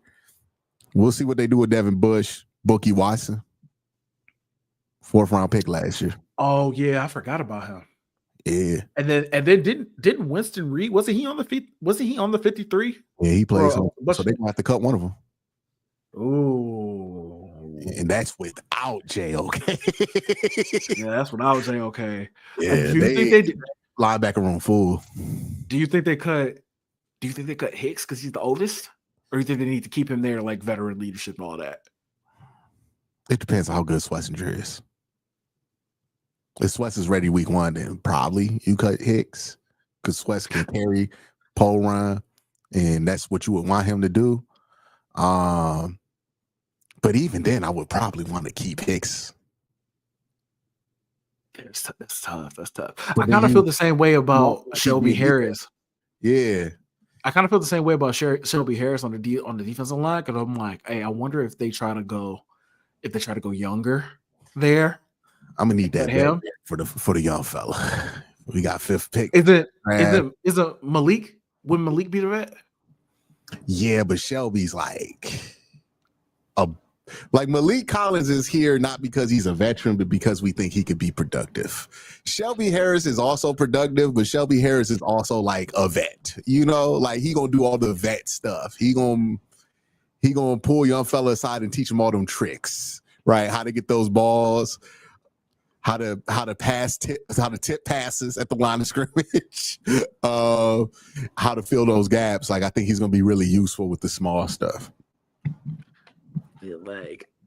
And I feel like he's just a pretty important part to this locker room chemistry on the defensive side. Like that's another thing that you don't really know. Like you don't really know outside looking in. Like how important is a guy to that locker room? They don't want to let that go. The fact that Shelby Harris is still here tells me I think he's pretty important because usually it's about the time where AB chucked them deuces. Oh, I forgot about Ogbo. Yeah, he's battling out with Joe Tryon. Like I forgot about him. One of those guys are making. I'm gonna say yeah. One of those guys aren't going to make the team. Like one of those guys. Yeah, and then you have the Alex Wright battle with whoever is fighting for that 10th spot. I think Alex Wright is pretty safe. Either they keep an 11, or it's going to be tough. Practice squad. I think he's Alex Wright. Could be a dub for no. Well, they might, but practice squad would be a dub for Aiden. Like I would count that as a pure victory. I think he's practice squad for sure if he wants to stay. Yeah. Practice squad would be a dub. Honestly, I would consider just being on the practice squad here, unless like Philadelphia call you. And man, they got a bunch of random dude like Cameron Thomas, who they claimed last year. He's a former like early pick too. Yeah, he's a former early pick. Joe Tyron, like he was a first round pick. I know that. Alex, I think he's making the team. I'm not really worried about him. Jawan, I think he's making the team. They got bodies in there, man. Malik's making the team. Mason's making the team. Mike Hall for sure is making the team. Dragons say Lamron James is making the team too. Then there's Shelby. Hey, if you look at the ages for the defensive linemen, it's hilarious. So like Miles is 29, Aiden is a rookie, so I'm assuming he's probably like 22 or like something like that. Sam Kamara, he's 27. Damn, he's been on the roster for a little bit too. He probably gone. He been around for a while. Isaiah McGuire's only 23. He's like super young. It's like his third year. He's only PKB. 23. What you mean? Yeah, I was like 3 years. 3 years in, and he only 23. Yeah, that's AB. Wait, before you can drink. Yeah, that's AB. Ogbo, he's 30. So something to keep in mind. How old is Joe? Joe's 26. Oh, Ogbo. Yeah, I'm just saying, just something to keep in mind, especially with Andrew Berry, how they like to do things. Ellerson G. Smith, 26. Cameron Thomas is 25. Joe's 26. Alex Wright's 24. Jawan's 23. Damn. Malik Collins is 30. Mason Graham's 21. Mike Hall's 21. Shelby's 33. So Shelby is by far the oldest. And that's what I'm saying. Shelby done made it this far. He's probably staying. Ralph Holly, who is also a rookie, he is 26. Yeah, Hall is 21. Yeah, Hall was 20 years old last year. Yeah. You know, AB likes to draft kids, you know. I just checked. Ralph Holly isn't a rookie. This is like his first year playing in the NFL, though. He's not a rookie. He's like 26. Okay. They have R on his thing on ESPN. Oh, because his first year in the league, he's not like fresh out of college though. Yeah, because he was in the CFL with the Argonauts and he was hooping there, and he was in the USFL at one point. So, hey, dog, it's gonna be imagine like being on like the best defensive line in the USFL, and then you just show up and you in a Jim Short scheme and it's Myles Garrett. He went from the best USFL. He went from the playing on one of the best defensive lines in the USFL, and he went to the CFL and the Argonauts defensive line. It's pretty good. Now he's on one of the best defensive lines in the league. So yeah, I feel like the Browns defensive line is a little underrated. It's if Mason Graham is ready year one, it's gonna be something, right? It's a little. It's not bad. It's not bad. They got some missiles there, right? Like if you get, it's really what you think of the young guys there, right? Isaiah McGuire, Mike Hall, Mason Graham. If those guys are good, then that defense line. You can throw Jawan in there too, to be honest. Yeah, Jawan, like if the young guys are good, you have a defensive line that is not just going to be good, but good for a very long time. And cheap. They might got something. They might got something. And look, I don't know why Miles decided to go full speed out there today. just making Dewan's life hell, man, for no reason. Oh, like, can you relax? Can you relax, please? This is why I don't mind when Miles is in there at OTAs, because I'm like, he's not going to help nobody. He's not going, because you're going to try to teach him, hey, you got to trust that you have help, right? But if you're doing that with Myles Garrett, well, that help's going to be obliterated, and you going to be to blame for it, right? So you're not trying to let Myles slip by you, but now that just builds that habit that you're not going to trust your help. Brian said Myles scared the shit out of Gabriel. Hell yeah. Could you imagine? That man like 5'11", Myles, this big ass motherfucker. You know how when you run, you're crouched down, right? When Myles rolls up out of that crouch from running and stood up, I bet Dylan Gabriel, like he keeps growing. Like, what is like, oh my God, what is happening right now? Man, that man is 6'4" and 300 pounds. Chill when Miles' shadow just did a fucking eclipse over him. Like, what? Like, what is this? That's Myles Garrett. Like, Dragon said, "Man, Dylan like 5'9". No, I've seen Dylan in person. He's 5'11". He's 5'11". He's 5'11", but he is. Yeah, he's 5'11". 5'11" flat. I'm telling you, like I've seen this man in real life. He's 5'11". You know how some people be 5'11" and you can tell they not 6 foot? Yeah, that's Dylan Gabriel. Yeah, like he's definitely 5'11". Like he is 5'11" on the dot, which is like a deep, like it's not short for a normal person. No, but it's short for NFL football. like he's yeah. So like it is what it is. Yes. But he ain't 5'9". He ain't 5'9". He's 5'11". You know what I mean? They ain't lying. Nobody's ever called him big man. Nah. You know what I mean? Like Shador is tall enough to where somebody has called him big fella. Right? Like a regular person sees him, what's up, big fella? But Dylan, he's just taller than the average man. That's all right. He can't help that. Yeah. He said 5 tiptoes of 5'11". No, he's a pure 5'11". I'm telling you, bro. Like just straight up, he 5'11". Like, but you know he ain't 6 foot. Like, hey, look, I am 5'8", and I know what it's like to have to adjust my dap for people who are tall, right? Where you got to think about it. I remember the first time I dapped up Miles, and I was like, I got to do a calculation. Like before I dap him up because his hand was here. Okay. Like, yeah, Dylan, you just normal motion. It works, right? Mike said R.I.P. Dylan's dating life. Nah, he doing all right. His lady was there when I saw him. He doing all right. Look, if he was in WWE, he'd be 6 foot. Yeah. Like, if Shador were in WWE, he's 6'6". How tall is Phyllis Sakara? They be trying to act like he's 6'1". I mean, that man is 5'9". Like,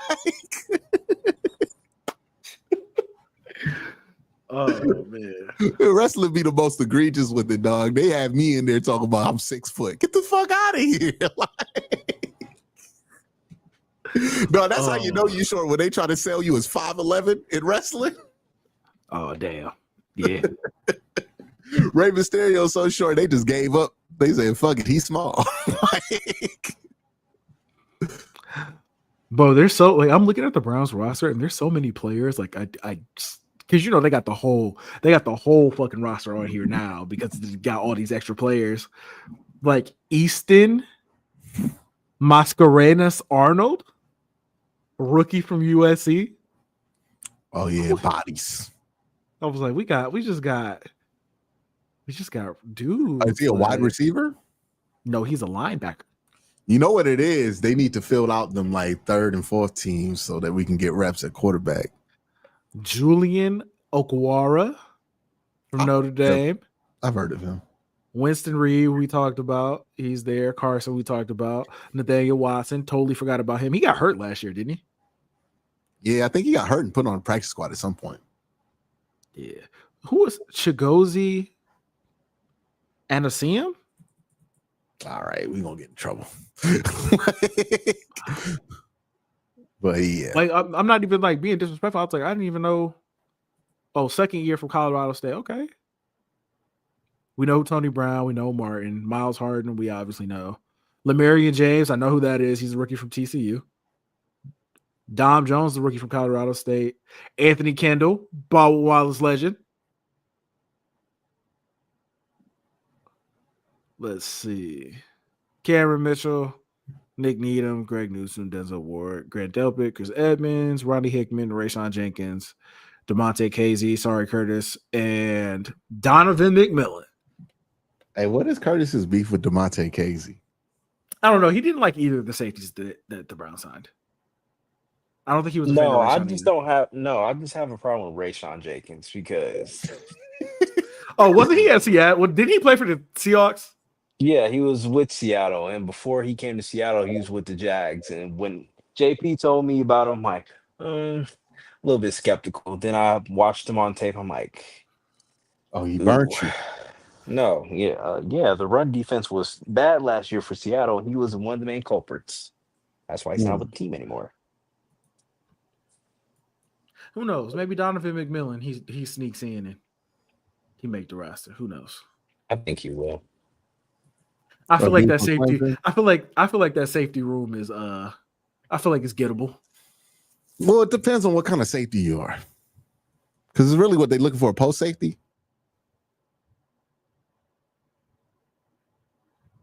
I think so. Grant gonna handle anything difficult in that room, so it's like just a post safety. I think like Ronnie Hickman's probably gonna win that one out. Man, Ronnie's just kind of like, hey man, look, I'll just say this. When the defensive line was good last year, or it was good in 2023, we thought Ronnie Hickman was good. And that's because Ronnie can do the one thing, which is play post safety. Right? Like, if that's all we asked him to do, and the defensive line can live up to it, and now we got better coverage linebackers, I think he's fine. We'll see. Yeah. The problem is when you ask Ronnie to be like, all right, man, be the man out there, cover space. It's real easy to get him. Ooh. He got to cover space if he can. Yeah. Ooh, don't be great. It does not be great. Yeah. But I think they feel like they're going to not have to do that. Hopefully. But Donovan, man, I seen the Raz score, bro. I seen it. We'll give you a shot. Yeah, I doubt it. You say you doubt it? Yeah, I doubt it. I doubt it. They signed 2 safeties after they picked them up as a UDFA. Yeah. Yeah, odds are tough. Odds are tough. To be honest with you right there. Like, it ain't looking good for the brother. And listen, I got faith. Hey, man. Faith ain't all of it. Everybody got faith. Everybody on that field right now got faith. Only 53 of them gonna make the roster.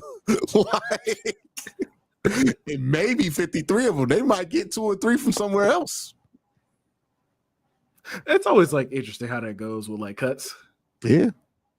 I would say 50 of these people you see are about to make the roster. Because what, Deshaun's gonna take a spot? Like, Deshaun, well, he's not gonna take a spot this year because he might. They might put him after the active 53 cut, and then pup, and then finagle.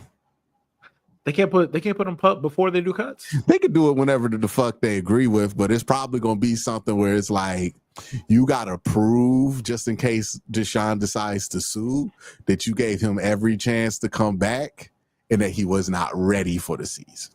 Remember, it might be a hostile firing, right? Like, they gonna have to protect their neck a little bit here, right? Like, if this gets hostile enough. Like, do you think it's a coincidence this man's out here doing his rehab in Cleveland after that article came out about how the Browns could void the guarantees because he got hurt again? Nah. Yeah, man, look, Deshaun Watson still has the ability to protect the bag, right? That's still what he does at an elite level. That's what he gonna do. Because that's the last bag he getting. Yeah, I get it. I get it. You got to do what you got to do. Yeah, he going to make sure he don't get fucked out of that. Why you think he working so hard now? He ain't never worked that hard to start the season. You ever see Deshaun Watson post this many workout videos once in his Cleveland career? One time he do it, he come back from an Achilles injury just to make sure he can get paid. It's kind of crazy. It's kind of great. He posted 2 workout videos each offseason he was gone. And in this offseason, we got 12. And I'm just like, dog, now you working? It's insane, Cole. Man. Oof. Okay, so quick detour before we start talking about these calves. Your boy might be going on strike, dog. Oh, Vox? Yep. Yeah, it's been looking like it's been a long time coming. Yeah, it might be chilling, might be playing a lot of PlayStation. Hey man, well, make sure if that happens, you send me that GoFundMe for the Vox thing. We get that strike fund going. Oh man, I'm gonna be like, well, guess what, y'all? I kind of don't. I kind of been not employed at the moment. You think they're gonna time that up with what game release you waiting on? Hey, listen, a lot, actually, a lot of them. Yeah, do what you got to do. Do what you got to do. Interesting, especially because guess whose responsibility it is to post the sponsorships. Ooh, that's gonna be interesting. That's gonna be fun. Yeah, make sure you send me that strike fund. I'll retweet it and put some money in there. I appreciate it. Appreciate that. Anyway, these Cavs, man. Yeah, man. Every year we find out, and this happens with a lot of teams. I think I was having this conversation with Chops, but this happens with a lot of teams where like you find out an injury was way worse after the fact. I think for some pretty obvious reasons. Like one, if Darius needs surgery at the end of the year, you probably don't want the fucking Pacers to know that. like, definitely do not want them to know that. But yeah, I don't know. To me, I don't know what's going on with everybody else, but Darius Garland beats he's not tough allegations with this one. Like, oh yeah, 100%. He wasn't out and there also, like, honestly, I blame the Cavs more than anything, and I say that because like, and I understand that professional sports teams can't be like forthright about everything, but injuries is one of those things where and I get what you were saying, like you don't want the Pacers to know. Well, and then also like you kind of don't want the league to know either. Yeah, I get that. But because of how they like present the injuries, it kind of makes it makes them look less severe than they. You know what they need to do? They needed to do. They need to have Kenny Atkinson really like lean into. Yeah, he's a warrior out there. He's really he's giving it his all. You know. Yeah, I don't want to speak too much on it, but basically do that shit Phil Jackson used to do every time Kobe had something going on, where it's like, oh yeah, you know, look, man, you can't underestimate the dog in him. I'm just watching him. I'm just thinking, wow. Like, you know, they don't do any of that. It's just be like, oh, it's day to day, and you think it's like a minor thing. Yeah, they try to act like it's no big deal, but it is. So like, everybody thinks they soft. Yeah, I get that, but also like, I don't think you have to do that if the player's name isn't Darius or Jared Allen, right? Like, I think people are just always going to make that assumption with them because that's the confirmation bias, in fact, right? Like, I don't think there's anything you could have done to avoid people feeling that way because people's initial impressions about Darius since he got drafted were that he's fragile, right? People's impression about Jared since he told them people in the draft he built computers has been that this man too nerdy and fragile to be a center in the NBA. So anything that happens to him, whether they break a rib or something else, people are just automatically going to be assuming that it's not as bad, right? And I think that's really on people more than it's on everybody else, because if Donovan had to miss a game because of a toe, we probably have been like, yeah, I think the toe's fucked up. Donovan would likely want to play. But when it's Darius, we like, what is it, a bruise? Like, you know, like I feel like it's people that's fucking up, and that's the reason why this keeps happening instead of it just being about like, could the Cavs have messaged better? We would have thought they was bullshitting. Like nobody wanted to believe that Darius was actually hurt this bad. Like everybody was like, nah, he's bullshitting, because that's what people want to believe at the end of the day. And listen, this is going to sound super fucked up after what you just said, but I do want to point out, because I was talking to somebody and they pointed out to me, it's just like, hey man, when was the Cavs' last game? And I was like, you know what? I didn't even really think about it. And I had to go look. I'm about to double check just to make sure I don't mess this up. Their last game was the second week of May. Second week of May. It was. Do we have the date for it? Do they just not do dates anymore? March harder to find the dates than you would think. Yeah, go on Basketball Reference, and go game by game, and then you find a date. The 13th. It was the 13th. Yeah. The 13th of May. So that's like almost a month. Darius's name, it does, but I just want to throw something out. Darius's name has been in trade rumors for like every other day for like the last 3 weeks. Mm-hmm.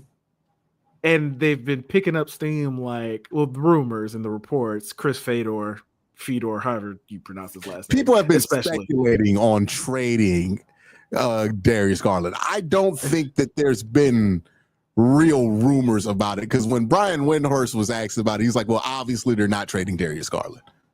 Which suggests to me there's nothing insider worthy about what's been going on. It's just been speculation. This was the interesting part about it, because when they asked Brian before he got the surgery, they were saying, he said that they're not actively shopping Darius, but teams are calling the Cavs about Darius, and they're listening to what they're saying. They are listening to what other teams are saying, which doesn't mean that they're actively shopping him, but they're listening.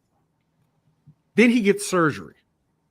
And then obviously, because he has surgery now, like he's obviously not getting traded now. Yeah. I just think the timing of it was interesting. I thought that was interesting. What do you think? What are you implying? I'm implying that because the other reports were that Darius doesn't want to leave the Cavs, has no intention of leaving the Cavs. You think he got the surgery to tank the trade talks? It's just convenient. Kind of makes sense. Plus, Chris Fedor doing a full court press trying to get this man gone. Like, this is crazy. And I'm not saying that's what happened, but I am saying that the timing is interesting. The timing, I would grant you, is a bit interesting. I think, maybe there was part of this is he was holding out hope he didn't have to have surgery, which that could honestly be part of it, right? Because I think what we're dealing with was the deadline. Like, they had to figure out whether he was going to need surgery or not. And then once we get to June 10th or 15th, hey, this is the deadline so you can be back at camp that you need to have the surgery by, right? So I think it's more or less that. Like, they knew the surgery was an option. You got to figure out what's going to happen. While that's going on, they're probably listening, answering, like seeing if anything crazy is going to happen with like a Darius trade. Once they were like, okay, nothing's happening, the deadline's about to show up, like, just go get the surgery. Like, I don't think it was like, hey, Darius. I don't think Darius was like scrambling, like, oh, let me book this surgery real quick, because like you can't just book surgery that fast. No, I don't think he was scrambling to do it. Or it's like, I don't think Darius did this to try to put an end to something, because that's just not how that's going to work. Like, you just can't walk up to the surgery store and be like, let me get a surgery in a week.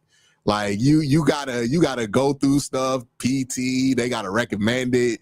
You have to see if you want to do it. Your PT has to sign off on it. The Cavs have to sign off on it, and then you get the surgery scheduled. So I'm like, oh, there's just too many moving parts for it to just be like Darius is like, nah, I ain't get traded. Let me get the surgery. I hear what you're saying.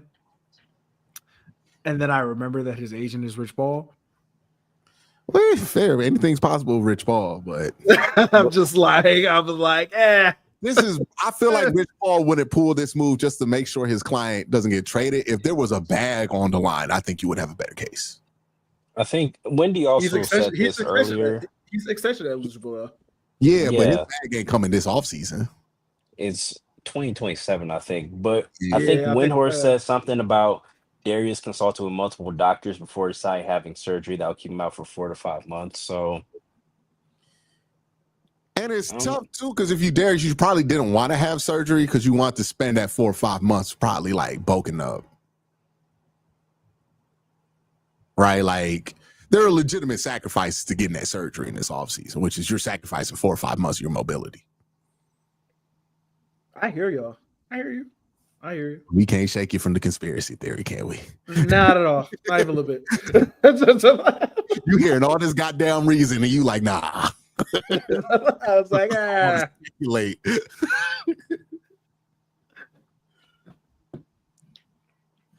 But yeah, we gonna see, man. I don't think it's anything too crazy on the timing of that. I think. Yeah, Fedor is like, he is like on this trading Darius thing, bro. And like he's on it to the point where I'm like, did you like did he piss somebody off? No, like well, I think it's a combination of like he was pushing it last year, and a lot of people spent all regular season telling Fedor how much of a fucking idiot he is for pushing this last year. So now he gets to go on a victory lap, right? And this is his victory lap. Yeah, like I know a petty content run when I've seen it. I've participated, unfortunately, in my fair share of petty content runs where I'm like, I told you, motherfuckers, right? Like, it's never productive, but they oftentimes look like this where you get hyper focused on something. Like my I told you, motherfuckers, Deshaun Watson run was like 2 weeks. Like it's one of those. I'm trying to go back to something else. Like someone said Colb is a Twitter inhabitant in all of the best and worst ways. Facts. Colb gonna see the loosest thread to a conspiracy theory about the Cavs and start tweeting interesting. Listen. Eyeball emoji. I'm like, oh damn, man, do this shit for the Lakers, dog. Why you doing this to me? Easiest engagement of all time. Hey, speaking of Twitter podcast, the fucking Cavs Twitter. Listen, speaking of Twitter, my mentions have been on fire for like the last 48 hours. What did you do? Oh, I've had like 4 different tweets go viral. It's been a lot.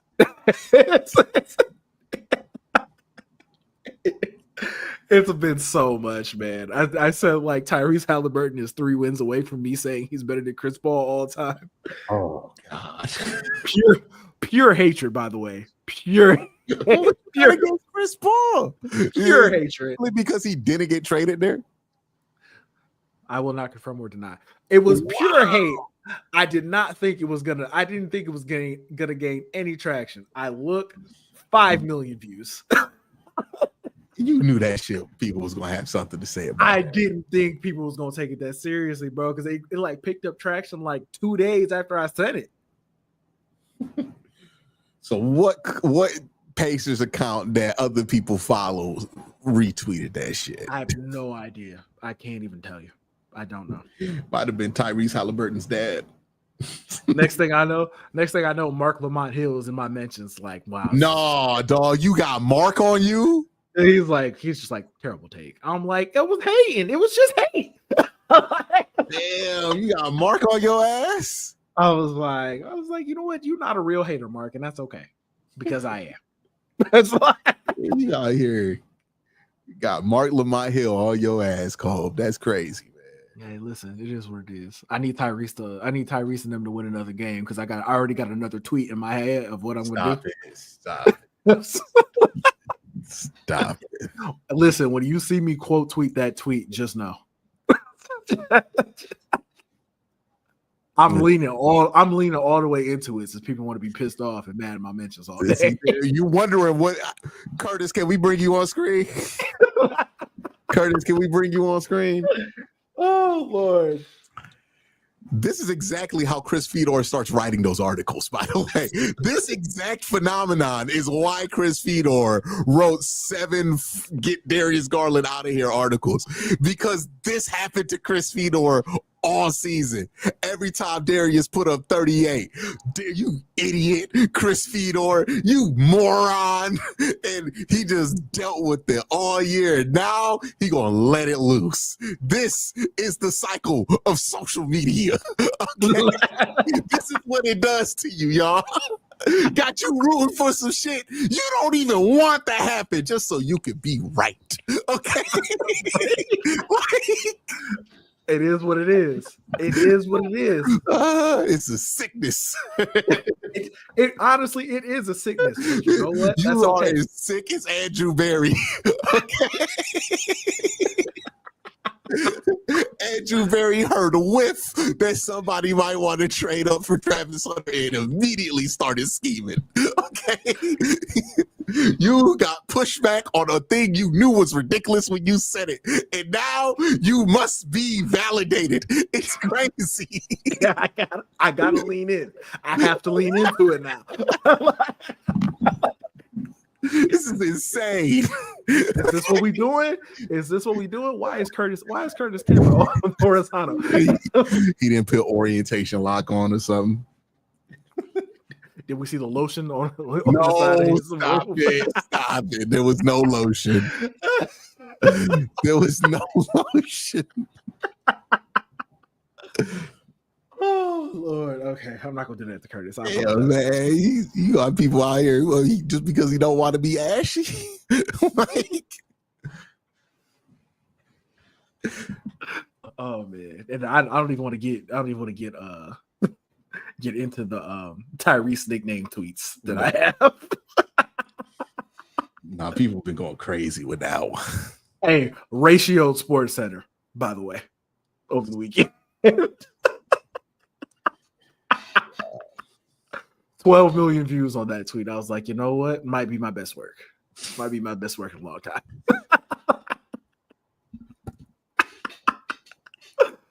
Oh Lord.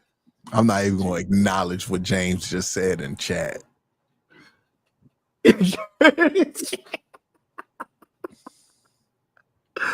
I mean, you know. Nah, don't you comment on top of it, Cole.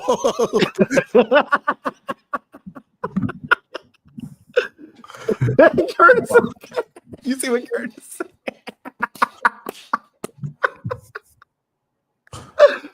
Oh man. Oh Lord. Y'all wrong as hell, man. Oh, Ryan said, I saw Cove with the inshallah.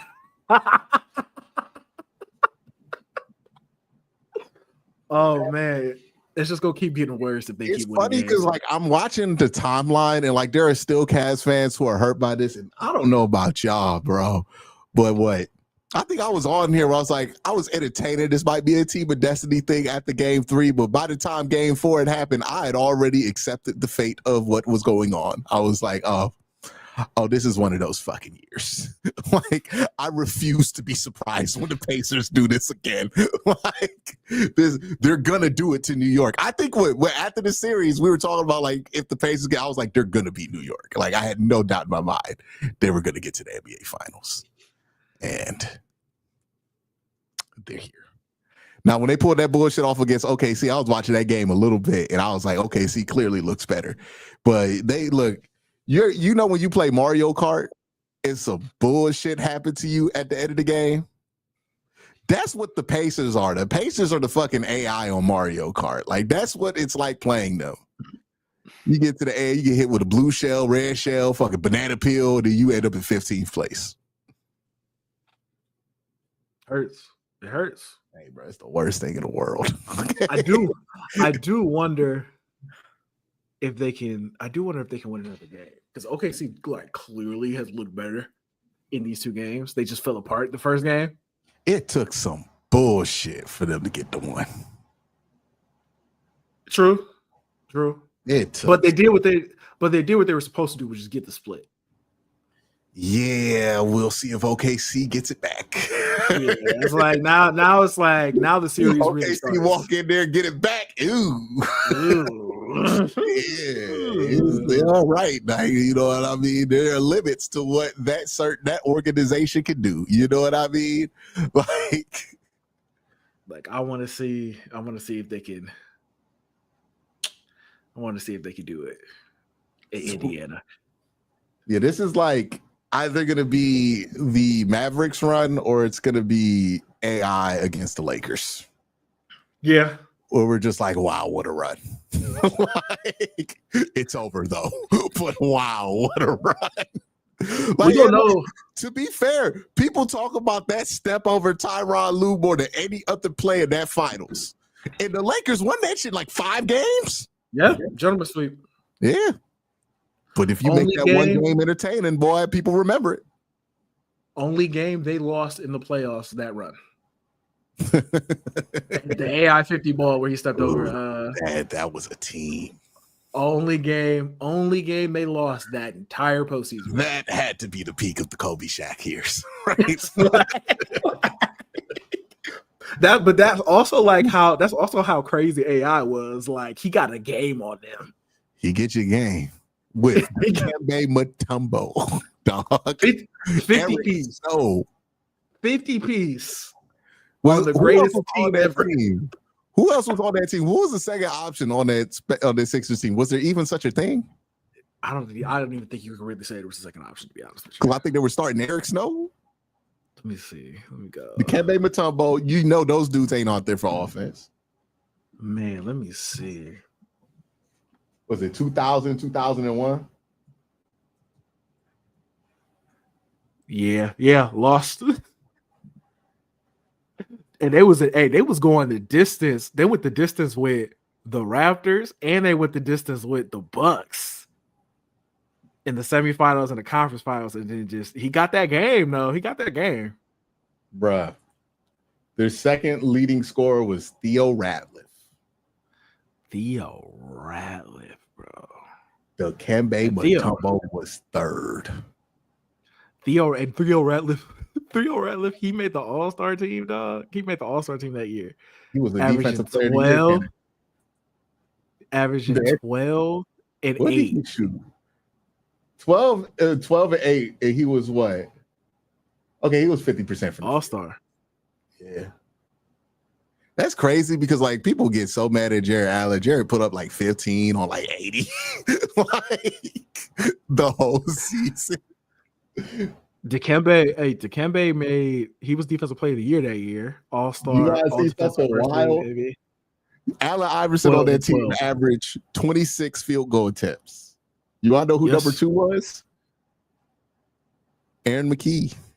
Guess how many he averaged? 9.4. Hey, won 6th man of the year that year too. Hey man, give me the fucking ball. Allen Iverson offense. 4-1 flat. That's what Gilbert be saying all the time. 4-1 flat. Get the fuck out the way. Allen Iverson was playing peak. What was 42%? 42% from the field, 32% from 3. Bro, that's crazy. 25.5 field goal attempts. That is insane. Did you know Vernon Maxwell was on that team? Yes, he was. Mad Max was on that team. Mad Max, dog. Mad Max. That's crazy. Allen was 51 true shooting? Efficiency didn't matter back in the day, though. So I don't even really care about those numbers because efficiency didn't even matter back then. Yeah, we wasn't looking at all that shit. I'm trying to see what it is. 36% usage rate. Give me the fucking ball. Play it, dog. Oh, give me the ball and get out the way. Move.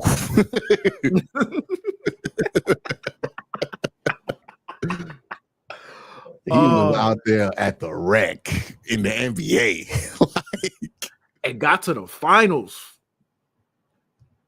And we have to mention that he did all of this at maybe 6 foot tall. Hey, but this Philly team, low key, this Philly team was stacked. When you look at the awards, dog. 2 All-NBA players. AI won MVP that year.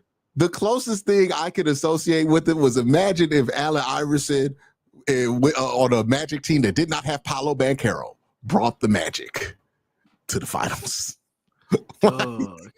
They had the MVP, the 6th man of the year, and the defensive player of the year all on the same team and got absolutely smoked by the Lakers. Yeah, you know why? Because what number is Shaq and Kobe on the top 75 all time?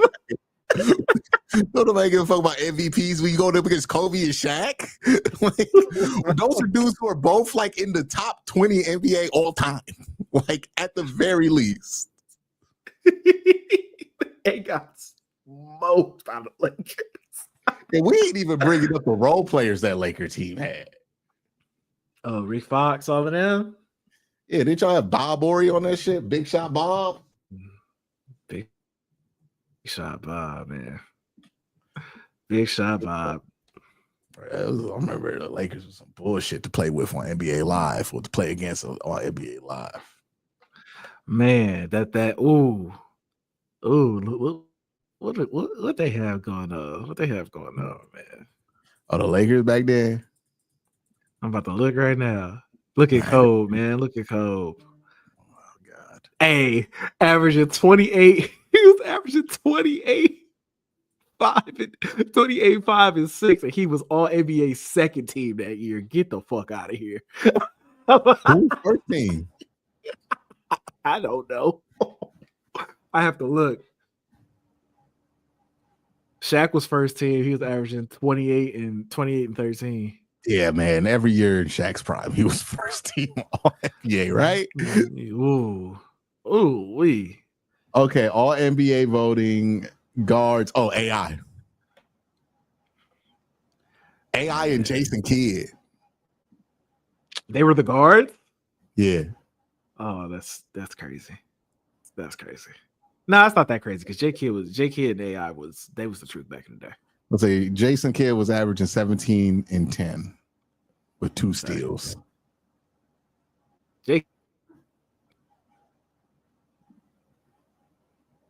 Bro, Horace Grant, Rick Fox. Brian Shaw. It's just a list of coaches on this fucking roster. Tyronn Lue. Ron Harper. Robert Horry. Devin George. Isaiah Ryder. Damn. Did he dunk on somebody? Mark Madsen. Yeah, Rick Fox. By the way, Black TV All-Star. Black TV Hall of Fame, Rick Fox. Yeah. Look, if you have a favorite black sitcom and Rick Fox hasn't popped up on it, it wasn't on in 2002. Right? Rick Fox show up as a love interest for a 3-episode arc. It's happened in every single sitcom that's been black since like 2003. He had like 3 arcs on the game. Dead ass.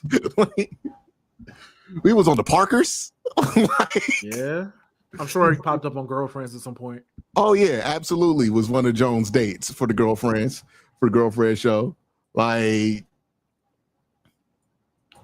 he Canadian? Yeah. I didn't know he was a Canadian. Yeah, look, the IMDb is more impressive. Look, he's in Harlem. Every black star that I'm like, damn, man, what happened to them? They're in that show. I gotta watch Harlem one of these days. You said he's in Harlem? Yeah. I didn't even know. How old is Rick Fox? Man, he gotta be in his 60s, right? 1969, so he's in his 50s still. Okay. All Rise, Greenleaf. Well, I tell you, it's illegal to have a black show without Rick Fox in it. He was in Shameless? Yes, bro. Ballers. He was in Ballers. Okay, him being on Ballers don't surprise me at all. Uh-huh. He had a run where he was trying to get his LL Cool J on. He was in Major Crimes, Criminal Minds. He's the highest to lowest, which is Spike Lee's newest movie. Mm-hmm.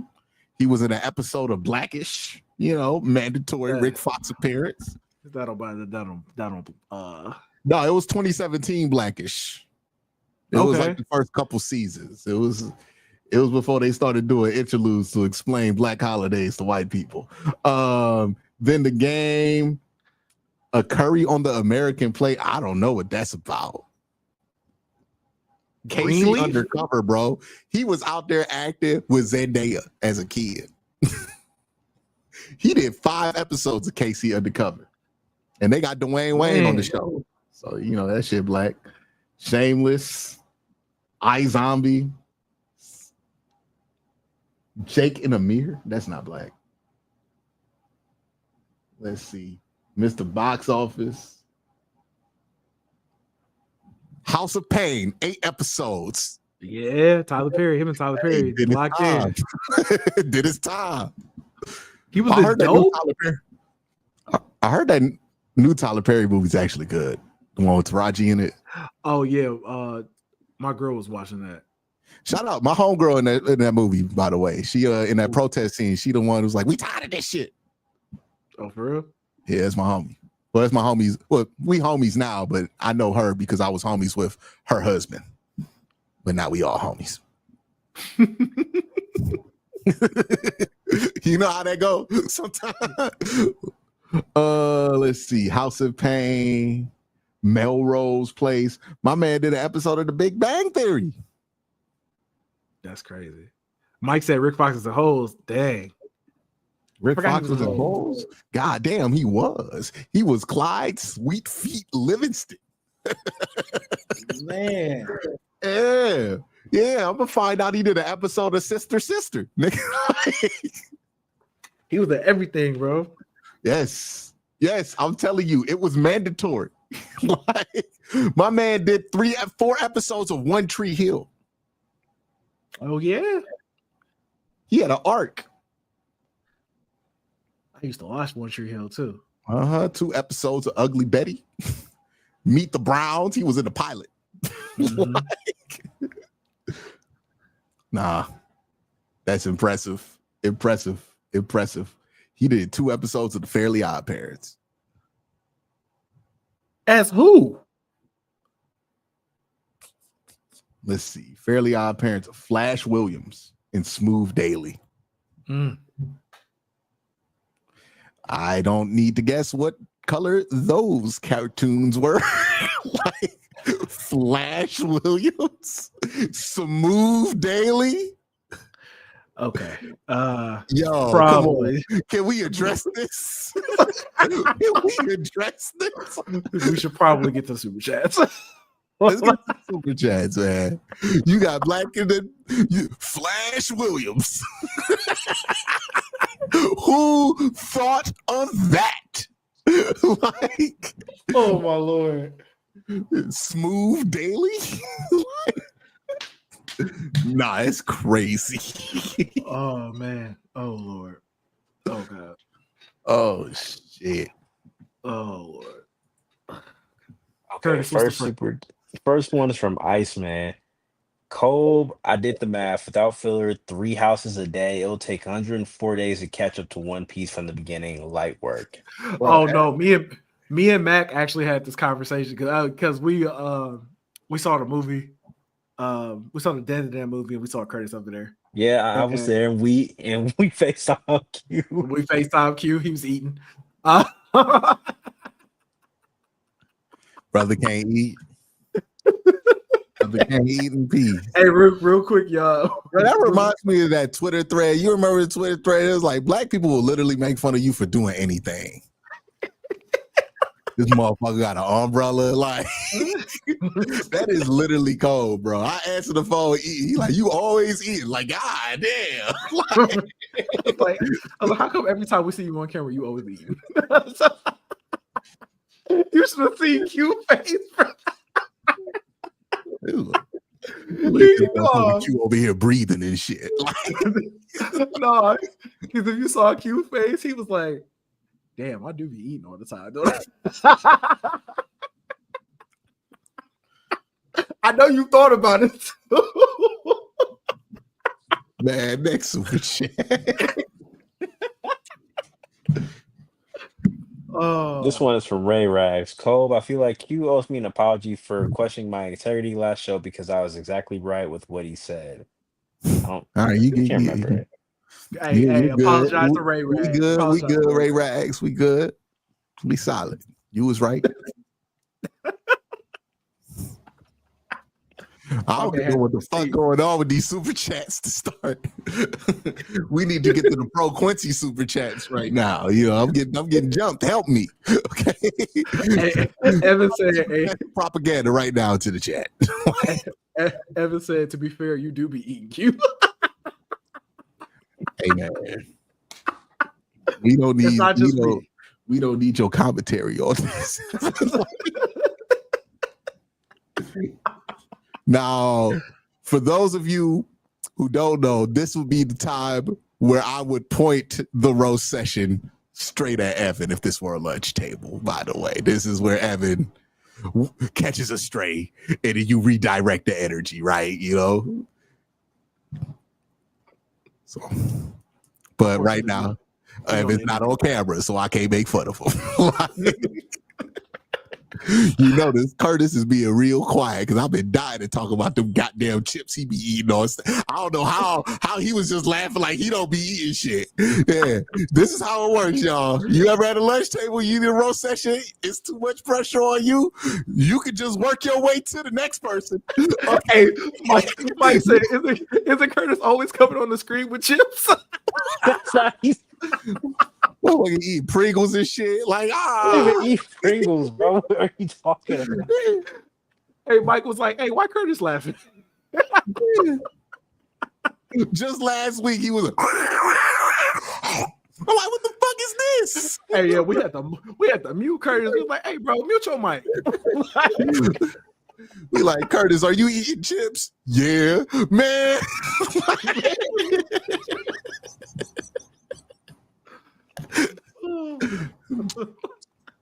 This is how you take the pressure off yourself. Let's get to the next super chat. I knew he was gonna go that route, but anyway, this next one's from Ray. I tried to tell you I would have got somebody else, but Cole don't eat on camera, so like I don't never eat on camera. Yeah. Cole vegan, he don't eat nothing interesting, so I gotta go with you. Like, And this was from Ray Rags. I'm not a Baker bro, and he absolutely needs to go. But man, looking back at the 2020 team, if Baker played like he is in Tampa and Cleveland, I don't think there ever would have been a problem with Odell. Here's the thing about that 2020 team. If that defense was the 2023 Browns defense with 2020 Browns offense, we probably got to at least a conference championship game. Yeah. I might even take it farther. I think they probably could have made Super Bowl. Because let's not forget, what let us down in that game was that we had a whole quarter of fucking Chad Henne out there, and we couldn't do nothing about that. Nothing about that. Nothing about that. That is what got us. But yeah, I mean, Baker Mayfield with this kind of defense, I don't know if he would be as productive in this offense right now. Like, he's not really throwing to the same quality of guys and the same quality of offensive line. But if 2020 Baker had 2023's defense, I mean, that team could go far. Who was the defensive end that John Dorsey traded for Justin Reed, I believe it was? I think they traded. No, because I think we traded Emmanuel Ogbah. Yeah. He sure could have helped. Sure could have helped in that game. Like, people don't realize that John Dorsey was not that great when he was here. John Dorsey is a good GM if you only look at drafts and you only look at like the top 3 rounds of drafts. But there's a reason why he's like, I call John Dorsey the general manager. He's like the defensive coordinator or the general manager version of a defensive coordinator that never needs to be a head coach, right? Like, he's like Vic Fangio because he's a pretty good scout, but everything else that you need to do to be a GM, he's pretty bad at. Like, cap management, he's god awful with. That's what got him fired in Kansas City. Long-term strategy, he doesn't know what he's doing. Pro personnel, he stinks. He stinks with pro personnel. But draft, he's pretty solid. You can't take that from him. Next one is from Ray Rags. He says, can we also talk to people who blame Kevin Stefanski for most of the Odell stuff, saying he does want a number 1 wide receiver now that they had Amari and Judy go over 1,200 yards? Not saying it was all him, but someone been gone since then. Hey, Chad O'Shea better start talking big shit at his next press conference because everybody was blaming Chad O'Shea for that shit. They were like, oh, it's Chad. It's Chad. Chad's like, it wasn't me. Chad has beat the charges. I'm sorry. There's still people to this day that get mad at Chad O'Shea. And I'm like, it ain't him. Like, it clearly ain't him. Yeah, we haven't had an issue with at least one receiver getting his shit off here in Cleveland the last few years. So not Chad. You know what I'm saying? Chad, bro. Jerry can make a hell of a case. If they would have just played Jameis all last year, he would have had a crazy season. He would have had, I'm a holdout, even though I just signed that contract last year type season. Like he would have had I need more money. I need more money today. Gone up. I need more money today. Kind of season. All right, next one is from Christopher. He says, Watson getting paid over $40 million to clean up the locker room and take notes for Kevin. How the mighty have fallen cold world. Hey, bro. Hey, man, that's life, like man. that. Deal with it. Like that. He can cry into them hundreds. He can cry into them hundreds, you know. Hey, but he's crying in a Lambo. Wasn't that the TikTok meme? Like, he'd rather be crying in a Lambo. He could be crying in a Honda Civic, but he crying in a Lambo. He'll be crying in a Nissan Altima, but he could be crying in a public municipal facility, but instead he's crying in a Bugatti. Okay, count his blessings. Yeah, he'll be all right. He'll be fine. Go ahead, blast that little baby in that fucking Maybach and go on with your day, Deshaun. We good. I bet Deshaun get real sensitive when people start talking about people being washed. Like, I bet he was oddly defending Wayne this weekend. He's like, he's not cooked. People don't like one song and they think he's cooked. Oh man. No, that album's terrible. Yeah, it's very bad. Very bad. I listened to one song and I was like, no more. What was the one song everybody was talking about? It sounded like some fucking Mario Kart. He is rapping on PS2 beats, like Nintendo GameCube beats. Oh, it was like, well, we got to be fair. The beats aren't finished. The production isn't finished. Brother, I don't want to know what the vision was. This wasn't like a Kanye album where you can see the vision and it's just like it's completely rushed and unfinished. This was like, nah, this is some bullshit. I don't want to know how you gonna finish this. He got washed by Big X the Plug on the song. That's all I need to know. Big X the Plug. Hey, Big X made great music though. I would like to say, well, Big X the Plug makes one song really well. Let's be real. Let's be real. Don't do that. I do. Do I got to be the one to say it? Every Big X the Plug song, I like it, but it's the same fucking song, Colb. It's not the same song. I got the biggest. The spread is it's the same fucking song. It's the same cadence over similar type beats. Tell me you can tell the difference between 3 Big X the Plug songs. Yes, I can. It's all bitch, I'm from Texas. Like, it's all that. Just different bars. Bitch, I'm from Texas. Bitch, I'm the biggest, the largest. It's the same fucking song. It's the same. You sound like the people who complain about Future, and it's so disappointing. No, because Future's song has great diversity within it. Future's music don't sound the same. Big X the Plug, Future got different flows, different versions that he likes to get into, R&B bag. Big X the Plug don't do none of that shit. Why are you degrading Future to defend Big X the Plug? I'm not degrading Future. I'm just saying. Future dropped 24 songs last year, and it had 2 albums in different genres. Yeah, he did more than that. Yeah, well, I'm saying in that one album or something. Yeah, I'm saying that one album, right? Like where the 2-disc one he dropped, the sequel to We Don't Trust You. We still don't trust you. Like Future has displayed more diversity in one album of musicality than Big X the Plug has in 5 years. I just disagree. Wait, tell me to switch up Big X the Plug song. I just never thought that all of his songs sound the same. The song that Big X the Plug continuously makes, but we gotta admit it's one song. I just fundamentally disagree with what you're saying. It's one song. Him and who's the other dude? Who's the other dude? It's another fat guy out there that be making the same fucking song. A bunch of Boss Man D-Lo. Yeah, see, that's how you knew it. You knew it. Now this I will agree with. Boss Man D-Lo absolutely makes the same song every single time, and I'll be listening to it every single time. Yeah, like it ain't a bad thing. That's what I'm saying. Like he just make the same fucking song. Boss Man D-Lo, like DMX, his most popular 5 songs, 3 of them are basically the same thing. Ooh, let's not. They just fucking amazing.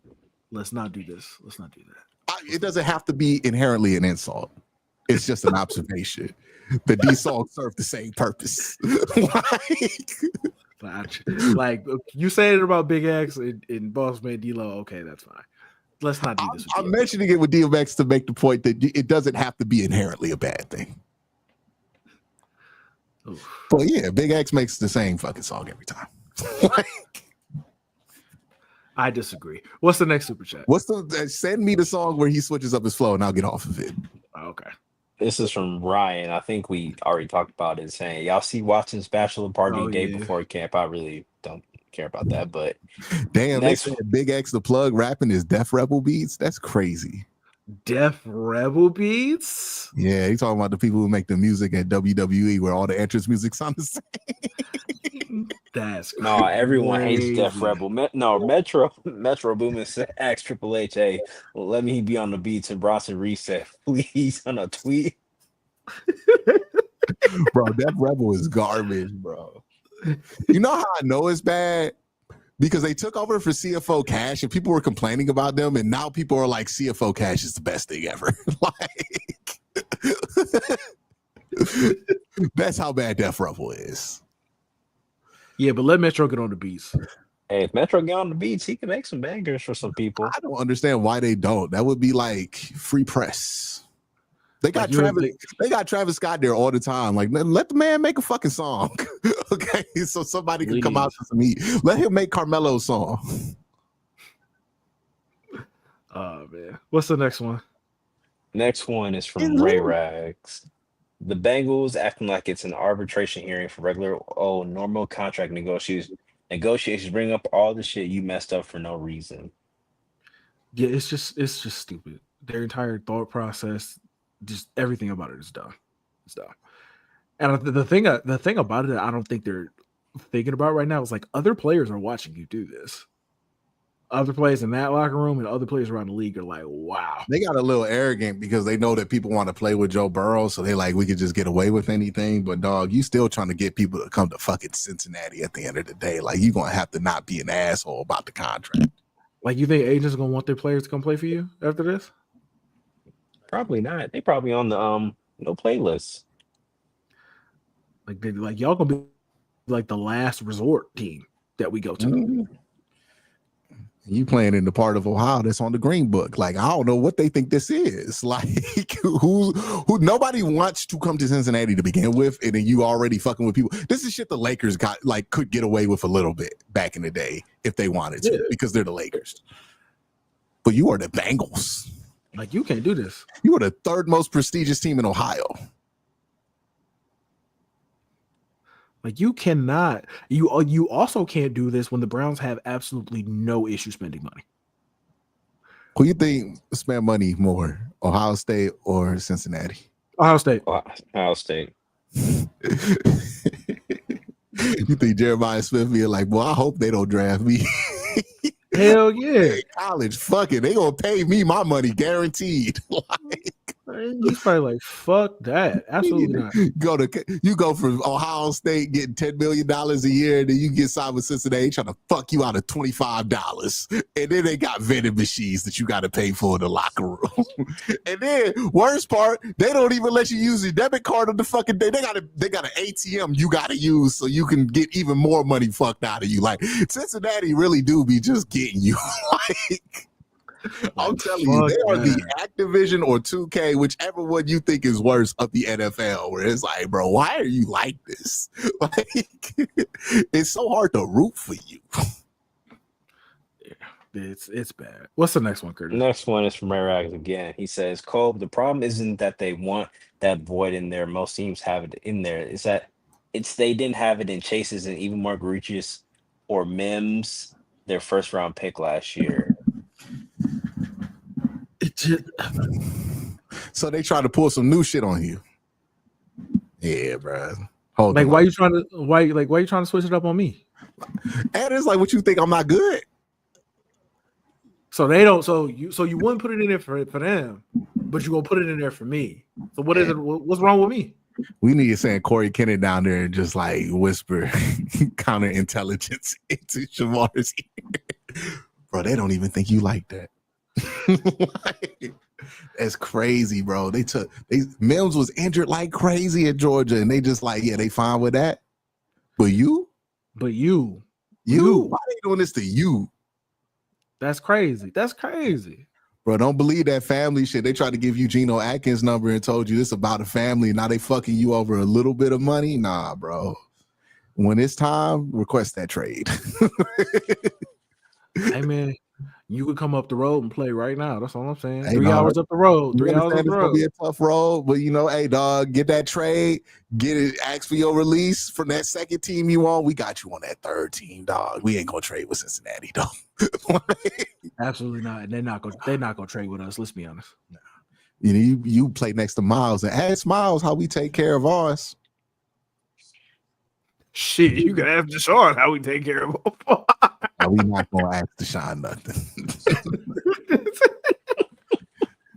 You want to wear number 4, Shamar? Had Deshaun out there at 44, looking like Lee Suggs. I'll tell you, it's about to. You remember when RG3 was on the practice squad in Washington? Mm-hmm. It's about to get that nasty in a year with the shot where it's like, hey, bruh's playing safety. He did a great job. Oof. Hey. All right, next one is from Ray Rag. He says Shador will tell Jimmy, you need to at least give me that DW4 money and don't tell me you don't have that anymore, old man. I mean, I'm gonna need at least 300. I'm gonna need at least 300. All right, next one is from Autistic Kid. Who's the agent gonna be? Because it's not gonna be his dad. You said what? Who's the agent gonna be? It's gonna be like Jimmy Sexton. It might be, I don't know, maybe Drew Rosenhaus. Just feel something like Drew not high profile enough for this. Who was the Dave Mulligetta? Yeah, Mulligetta. No, he gonna get Tony Busby to negotiate this contract. Next super chat, please. Next super chat. Autistic Kid. I remember Q saying 2 years ago the Ravens should have signed D-Hop and then signed him last year. That would have been a scary signing. Baltimore sucks at wide receiver free agency. I wouldn't. Yeah, they're not great. They're not great at it. No, I was talking to my homeboy today at Graven about this, and he was like, I'm just glad that we have 3 I feel good about. I mean, Bateman, I think is better than people think. Zay Flowers is good. Who's the other guy? They got D-Hop. Oh yeah, they got D-Hop. Yeah, they should be fine. They're gonna throw the ball like 450 times. Yeah, they're about to run the rock a billion times. Yeah. Ray Rags again. He says, I hope Strong is on the team for the season. I need to hear Q bitch about that man falling over because of a swift breeze on stream again. The worst thing is you got these dorks who like are Pierre Strong fans, and they get mad, like so mad at me whenever I point this out about Pierre. I had somebody in the chat being like, I just think Quincy overrates contact balance in the NFL. It's really not that important. I'm like, oh yeah, it doesn't matter if you fucking fall over as a running back in the NFL. That notoriously does not fucking matter, right? Your ability to stay on your feet, that's irrelevant. He is the worst. He is the worst contact balance of any running back I've seen play for the Browns. Bro, it's like watching a triangle try to play football upside down. And what makes it extra frustrating is that like he's like He big as shit. He's super athletic. I feel like he's super athletic too. Falling like it's like playing fucking GTA 4 with the ragdoll visits. Like you touch him one time, like he just fall over. I don't get it. I need somebody to just make a compilation of Pierre Strong impeccably falling way too easy and then putting the GTA like wasted graphics over it. Like this is from Akalon. He says, very interesting how Indiana can't win on Sunday, a day we reserve for the Lord.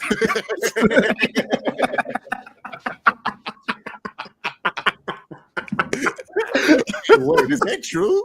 Yeah, I think it is. I actually do think it is true. Wait, no, was one of them Cavs games on a Sunday? Yes, the game the Cavs won was on a Sunday. No, that game was not on a Sunday. No, it was during a weekday. Are we sure? Are we sure? It was on Thursday. It was on a Wednesday because I remember I had to work that day. So yeah, it was definitely on a weekday. It was the day after my birthday. My birthday was on a Wednesday. That was on Thursday. Let me see. They had to have won on a Sunday. They didn't. I don't think they won on Sunday. Let's check. Unless we didn't play on. Well, okay, I don't think we played on Sunday. That series. No, I can. Yeah, we did play on Sunday. They did play on Sunday during the series. The Cavs did. I'm trying to look.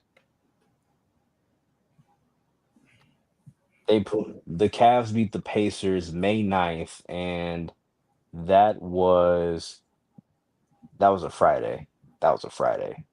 They beat them on a Friday. So did they play a game on Sunday? The last Sunday game they played. I'm trying to think. The last Sunday game they played. I'm looking right now. It was the 11th, which was a Sunday. They lost. That was the game they were down by like 40. Oh, that was when it was over. Yeah. Yeah. Yeah, nah, they stronger than the Sundays, dog. I'm sorry. Ain't no Sunday truth. Oh man. Yeah, Tyrese Halliburton. I just need the Cavs to get back in the playoffs next year, because I'll feel fucking amazing if we eliminate them next year. They have to win the title this year, so it feels better. Honestly, I don't think it changes anything. He already he did the big balls dance in the center court, Colb. Them winning a championship does nothing to make that sweet if you defeat them. He did do the big balls dance. I need Darius to do that point. Okay? Like, you remember when Darius hit that shot, just pointed? I need Darius to do that point next year. Oh man.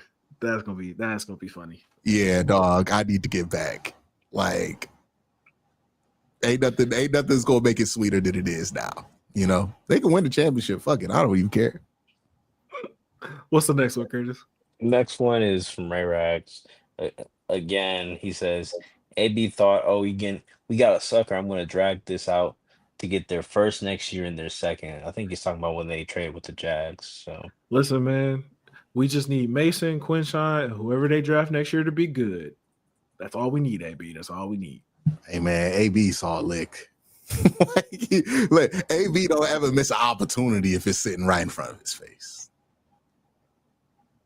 Like, I want to know what that day was the next day in the office where he's like, guess who I had a conversation with? But yeah, we'll see. Because it's funny because like he's on the podcast talking to him and he's kind of like big broing him because he's like, yeah, man, I used to be the youngest GM in the NFL, so I know what happens. I'm like, hey, bro, like, James don't smell this? Like, James think he finessing. James like, oh yeah, I got him to do something he didn't want to do it. AB's like, yeah, man, you got me to take those picks. Didn't want to do it. Oh man. It's not like we got to rebuild from Deshaun Watson or anything. Because if you look at it, all the top, 50 picks that the Browns did not have because of the Watson trade, they will have recouped in 2 years. Yeah. That's phenomenal. like, wow. Hey. Just gotta hope it works out, We got gotta hit on these picks now. All right, next one is from Ray Rags again. He says, Q, I'm sad I missed you mess with Sonny on AFC North Talk Live, making him talk out his feelings about the Ravens' playoff problems like it was a damn therapy session. That was so cruel.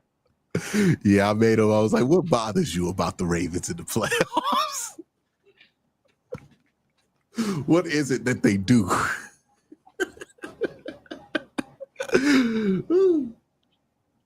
Hey, that's the beautiful thing about knowing you're not about to win that many games this season. It really opens you up for so much bullshit.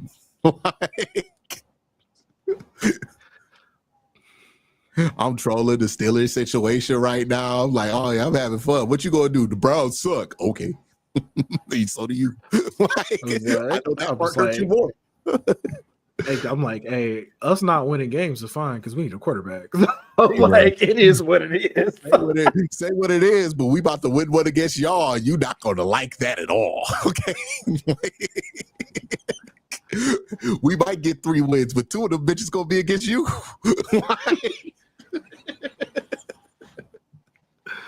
I think they're gonna win more than 3 games. Absolutely. I think the Browns are really primed to be like a pretty annoying 7-9 win team. Like, if you're a team with a big game, I think the Browns are gonna be one of those teams you're like, oh fuck.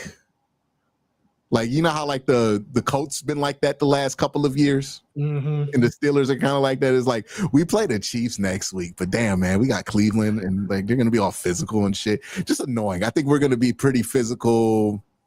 Our defensive line is going to create havoc. It's going to put your quarterback in peril pretty much constantly.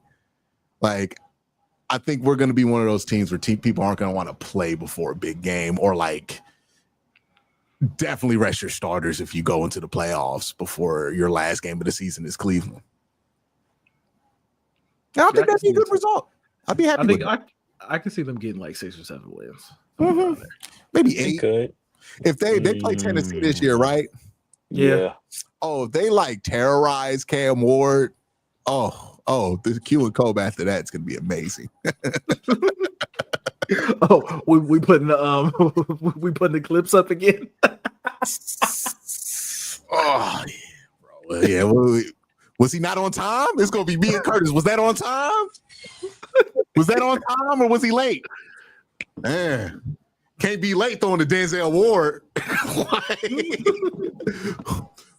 Oh yeah, all that pocket escape shit is good in the ACC. Not when it's Miles. Okay. All kind of shit. This ain't the ACC. Yeah, we gonna have a good time during the season. We gonna have fun. Our next one is we in straight hater mode. all season straight, just pure hate, pure hate. Yeah. Come with us. You with it's like Jeff Teague be saying that shit. Like he be on the bench, he be like, "Yeah, you with us." It's about to be a he with us season. Yes. Pittsburgh, you with us? Come on. And this is from Soul Train. He says, "Hope Chubb dominates Jacksonville 2 times to help us." I don't know about Houston. I really don't. Hey man, you cannot know about Houston and still be confident about their ability to beat Jacksonville. They can beat Jacksonville. It's just a lot of people think they'll make the Super Bowl this year or be close. I'm like, no, they're not close. With that offensive line? That offensive line is really bad. They're not that close, and CJ's not that good. He's good, but CJ's he's good, not. But that O-line not gonna help him. CJ ain't fuck it. Let's see what he can do good yet. Like, I remember they signed Laken Tomlinson, and Laken was with Seattle, and they're like, did they not realize how bad he was last year? He was awful. What else they gonna play? They gonna trade for James Hudson? Who getting in fights in training camp? Get his ass beat. By the way, apparently they just beating people up. It's the fucking hurt business over there.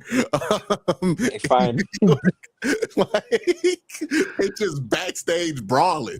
Like now I saw somebody else get beat up the other day. I'm like, what is going on? They know what kind of year's gonna be, dog. I got fighting at minicamp. Like, oh, we know how. Oh, like, bro, I'm taking this the gonna fine go this year. Like, just at the tone, I'm taking the fine. Fuck a suspension. We ain't winning that much. Ray Rag's got 2 more, Curtis. Let's get them. Yeah. This was the last 2. Judy could have literally had almost 14,000 yards with the 2 throws Jameis missed in the Broncos game alone. Yeah, that's real. Yeah, that's true. Jerry Judy legitimately came this close from having the best wide receiver game of all time. Versus like Pat Surtain.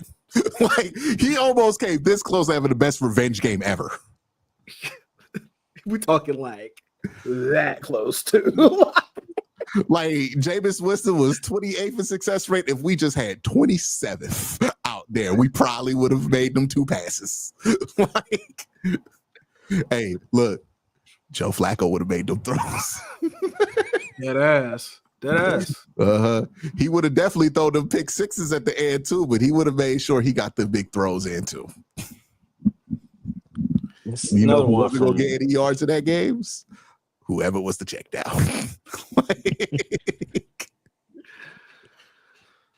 Last one from Ray Rags talking about the Bengals situation. The way it was reported was they didn't do it because they spend way less guaranteed money than the rest of the league, so they didn't have the void in their contracts. Now they decide to add it. It's dumb. They're dumb. They're stupid and they're cheap. I mean, they're just selfish.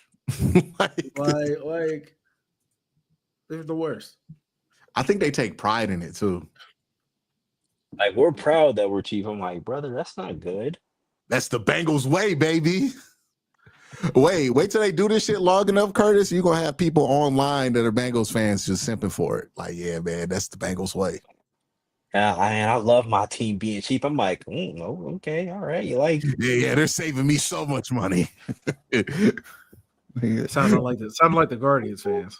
Like, no, like it drives me crazy when like people decide to like go to like simp for the business interest of a company, because like I deal with this in wrestling and people are like, nah, man, we want AEW to give us less wrestling for more money. Like, what the fuck is wrong with you? Why do you want to be ripped off? Like, or there'd be a good match on TV, they'd be like, they should have made us pay $50 for that. What the fuck is wrong with you? Like, you get some shit for free, you can't just be like, yeah, that was dope, thank you. Shout out to Cam. That's why they don't get. No, I ain't gonna say that on there. I was about to say, don't do that. Don't do that. Let's not. Nope. Let's not do that. Nope. Let's go to. Is that the last one? Yep, that's it. We all clear. All right, y'all. We got anything else to talk about? No video games. No video games to talk about this time. Oh, y'all want my review on Cyberpunk? Oh yeah, you done? How'd that go? All right, so I think I got the good ending. I went with the Nomads and Pan Am. Well, that's the good ending. So I didn't fuck up anything. I don't think I did. In it, I would say if I had to name some things that did bug me about the game, one, I want to know what that shit was like at launch, because there's still like a fair amount of like bugs in that game. It was bad. No, because when I bought it and I had it on my Xbox One, it was just unplayable to a point where I'm like, I'm not playing this anymore. So once I got my Series X, I just figured, let me try again. And I played on my Series X. I'm like, okay, I can get somewhere with it. I have yet to finish it though. You played that on launch? Not at launch directly, but I bought it like a couple weeks after, and I played it for a little bit. I'm like, yeah, I don't know. Like, they should have waited at least a year and made it next gen only, because it was just slow. It was a lot of bugs. It was like, it felt very laggy whenever I was trying to drive. I'm like, yeah, this ain't it. This ain't it. Yeah, the driving was kind of like GTA 4 driving. I didn't mind that. I think they could have done a better job of warning me that I was not going to be able to max out everything. Like, oh yeah, you definitely have to pick. Like, yeah, you definitely have to like choose a path. It's you got to be very careful, right? And I have 5 points spent in cool that I really wish I had back, because I don't do stealth, right? So that I wish they were more clear on, but like the gameplay itself is pretty good gameplay loop. I thought, let's see, ask me questions about Cyberpunk and I think I can answer them better. Okay, so you picked like Pan Am and everything like that. How did you feel about the end, Willie? Like you got the messages from everybody? Oh yeah. Yeah, it tells you which side stories you fucked up. Yeah. Yeah, apparently I fucked up the one with the guy who has the AI spying on him. The guy running for mayor. Oh yeah. Man with a paranoid mess. Yeah. I think I did well on that. Because I just know I did something. I made a decision. I never heard from these people again. I felt like that wasn't supposed to be how that went. You're not supposed to tell them. Oh, okay. I told him. Yeah. I'm gonna be honest. And then there was another one I fucked up. I can't remember. Oh, like the Japanese dude was mad at me. Okay, he's always gonna be mad at you if you don't side with Arasaka. Yeah, I was about to do that dumb shit. Yeah, nobody would I wasn't about to. I don't know who like fell into that ending without knowing what they were signing up for, but that felt like a scam.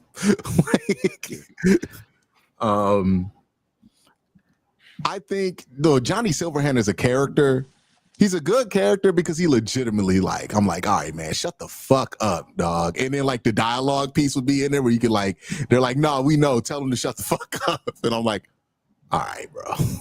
All right, they understand what they wrote because he has a point. He has a lot of good points. He's just fucking annoying about how he gets it to you. Were you cool with Johnny? Like, were you got? No, I was cool. I was like 85% with my meter on him. Like we was cool. Yeah, me and Johnny were like locked in by the end. Yeah, because this is like, all right, Johnny, bro, I get it, bro. Shut the fuck up, man. Like, damn, I'm getting ice cream, dog. Like, can you shut the fuck up? Nah, some of his dialogue is hilarious though. Some of it is hilarious. I remember when I joined the war and this stuff, and the corporations, they're always gonna take advantage. I'm like, all right, bro, damn, it's Tuesday. Like, damn. I'm out here clearing a cyber case. Like, why the fuck are you? This is not the main mission. Why are you doing this right now? But I thought he was well written. I'm starting Phantom Liberty. They got Idris Elba up in there being a spy.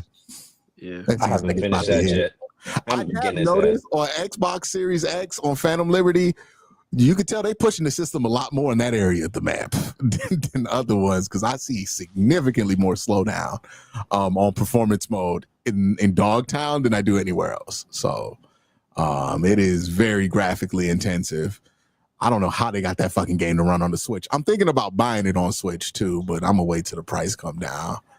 But did you get the Switch too? Yeah, I got the Switch too. How much was it? It's $500 if you get the Mario Kart bundle. And if you don't get the Mario Kart, how much is it? $449. Okay, that's not bad. So you got to get the Mario Kart because you got to pay $80 for that fucking game if you don't. I don't know why they just didn't act like it was a pack-in and just make it $500. Well, I don't know if it's making a difference to anybody, but like, what the $50 difference is fucking meaningless to me. Like, yeah, if you go spend the $450, you might as well just spend the $500, right? Like, you gonna buy a game, like you gonna get the $600 anyways. Yeah, so you might as well buy the $500. Someone says Steam Deck. Look, brother, I'm not about to be out here carrying the Steam Deck in public.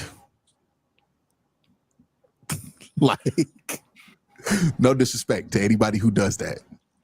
I might get a Steam Deck. I heard it's worth the money. I heard it's pretty good.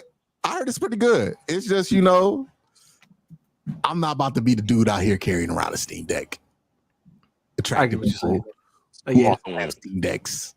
Yes, the aesthetic.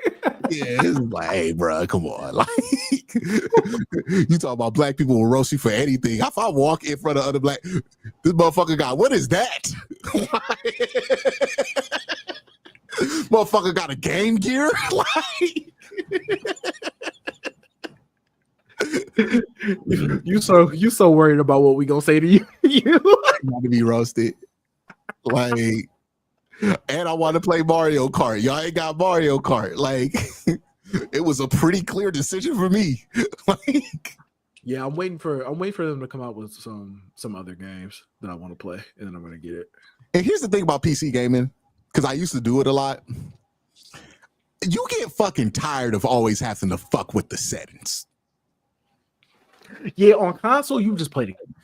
I ain't got to fuck around. I got two decisions to make, right? You know, PC, I got, what does it run like if I have it at this fucking resolution and all this stuff? And then I got to Google something because maybe something ain't working. And then you get like, the Windows is fucking garbage. So you get like different errors that debug you out the game. And it's, I know why people like PC gaming, but I think people grossly underestimate the amount of bullshit you got to be willing to deal with to do PC gaming, like on the regular. Nah, that's the reason I buy consoles. Bro, give me an Xbox. My friend's on fucking PlayStation. Let me just play that shit on PlayStation. Like, it looks fine.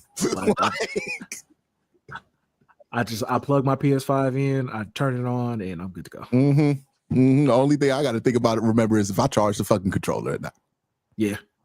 Like, I got to fuck with nothing else. Yeah, I mean, are you gonna watch the Cyberpunk anime now? I'm thinking about it.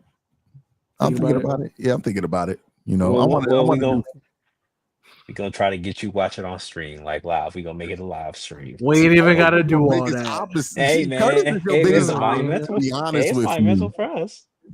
Because Curtis just be out here constantly testing my stubbornness. Like, he doesn't know that I am incredibly stubborn. Like, you see how I was about to play it, right? Like, I was just like, hey, you gonna watch the anime? You was like, yeah, I'm thinking about it. Here comes Curtis and JP. You must. I'm just like, let it happen, bro. Just let it happen. Yeah. JP got fresh off of being on ESPN to bug me about watching this anime shit. I'm like, hey, come on, dog. You too famous for this. Like,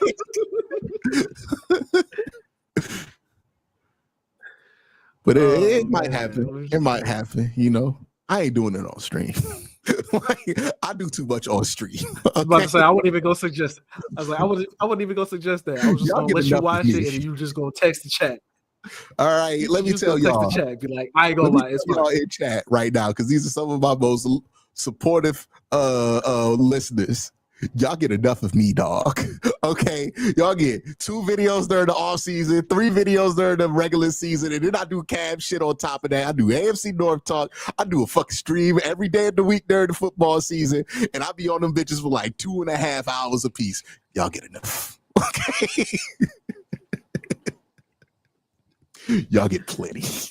Y'all don't need this from me. That's why y'all are the reason that Q drinks every time we see him in person. Now you change the drinks. You see how you do? You see how you do? You see how you do? Now I'm an alcoholic. I didn't say you was an alcoholic. I be drinking with you. The implementation. We get the drinks together. We drink together. You didn't say that's why we be drinking. You said that's why Q be drinking every time I see him. Like, damn, whoa, what's going on? I'm just saying you need it. You might need it. You might need the drinks. Nah, I have other outlets.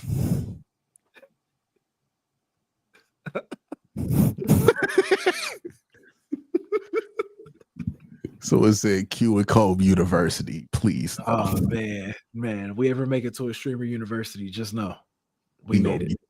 If we on streamer university, just pray for Curtis because it's gonna be nonstop Curtis bullying.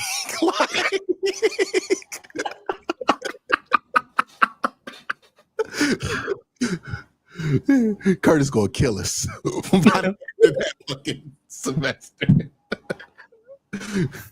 There's definitely gonna be a video of Curtis trying to choke us out. Curtis crashes out.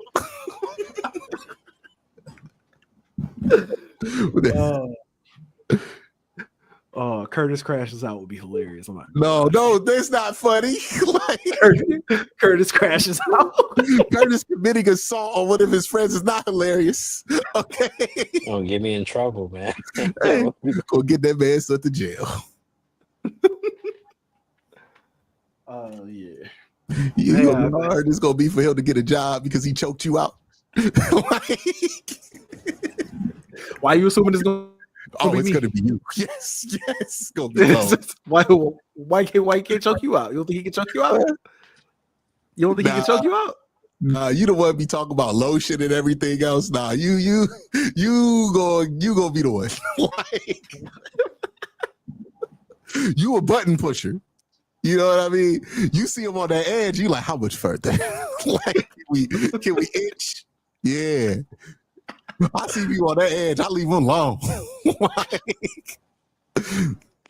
all right, bro, I'm a chill. Nah, I was chilling when I saw Curtis in person the other day. No. I didn't say you like that all the time. If you was like that all the time, that would be a problem. But you're not like that all the time. I'm just saying, if any of us are more likely to push Curtis over the edge, it's definitely you. I'm not going to deny it, yeah. You seem like you have set somebody off the edge before. Sometimes talking to you reminds me of talking to my brother. You know what my brother does all the time? Set people off the edge, right? Like, he a professional edge step offer, okay? But like, I know how y'all get down. I'm like, yeah, Colb, go push him over the edge.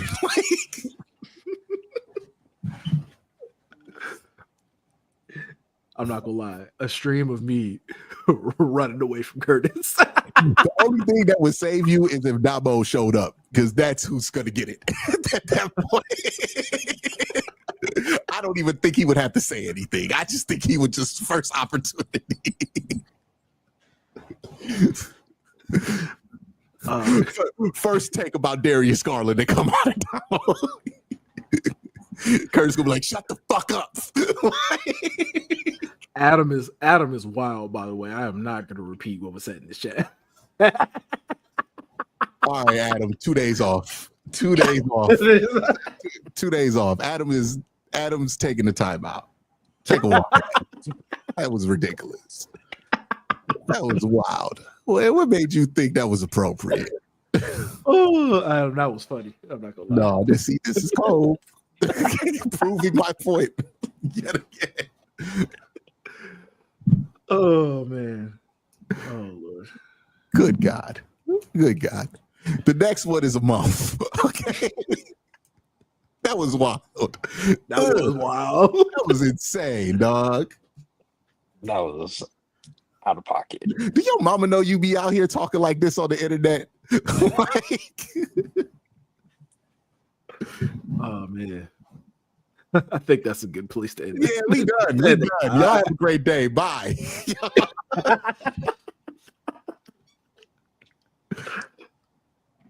Streaming.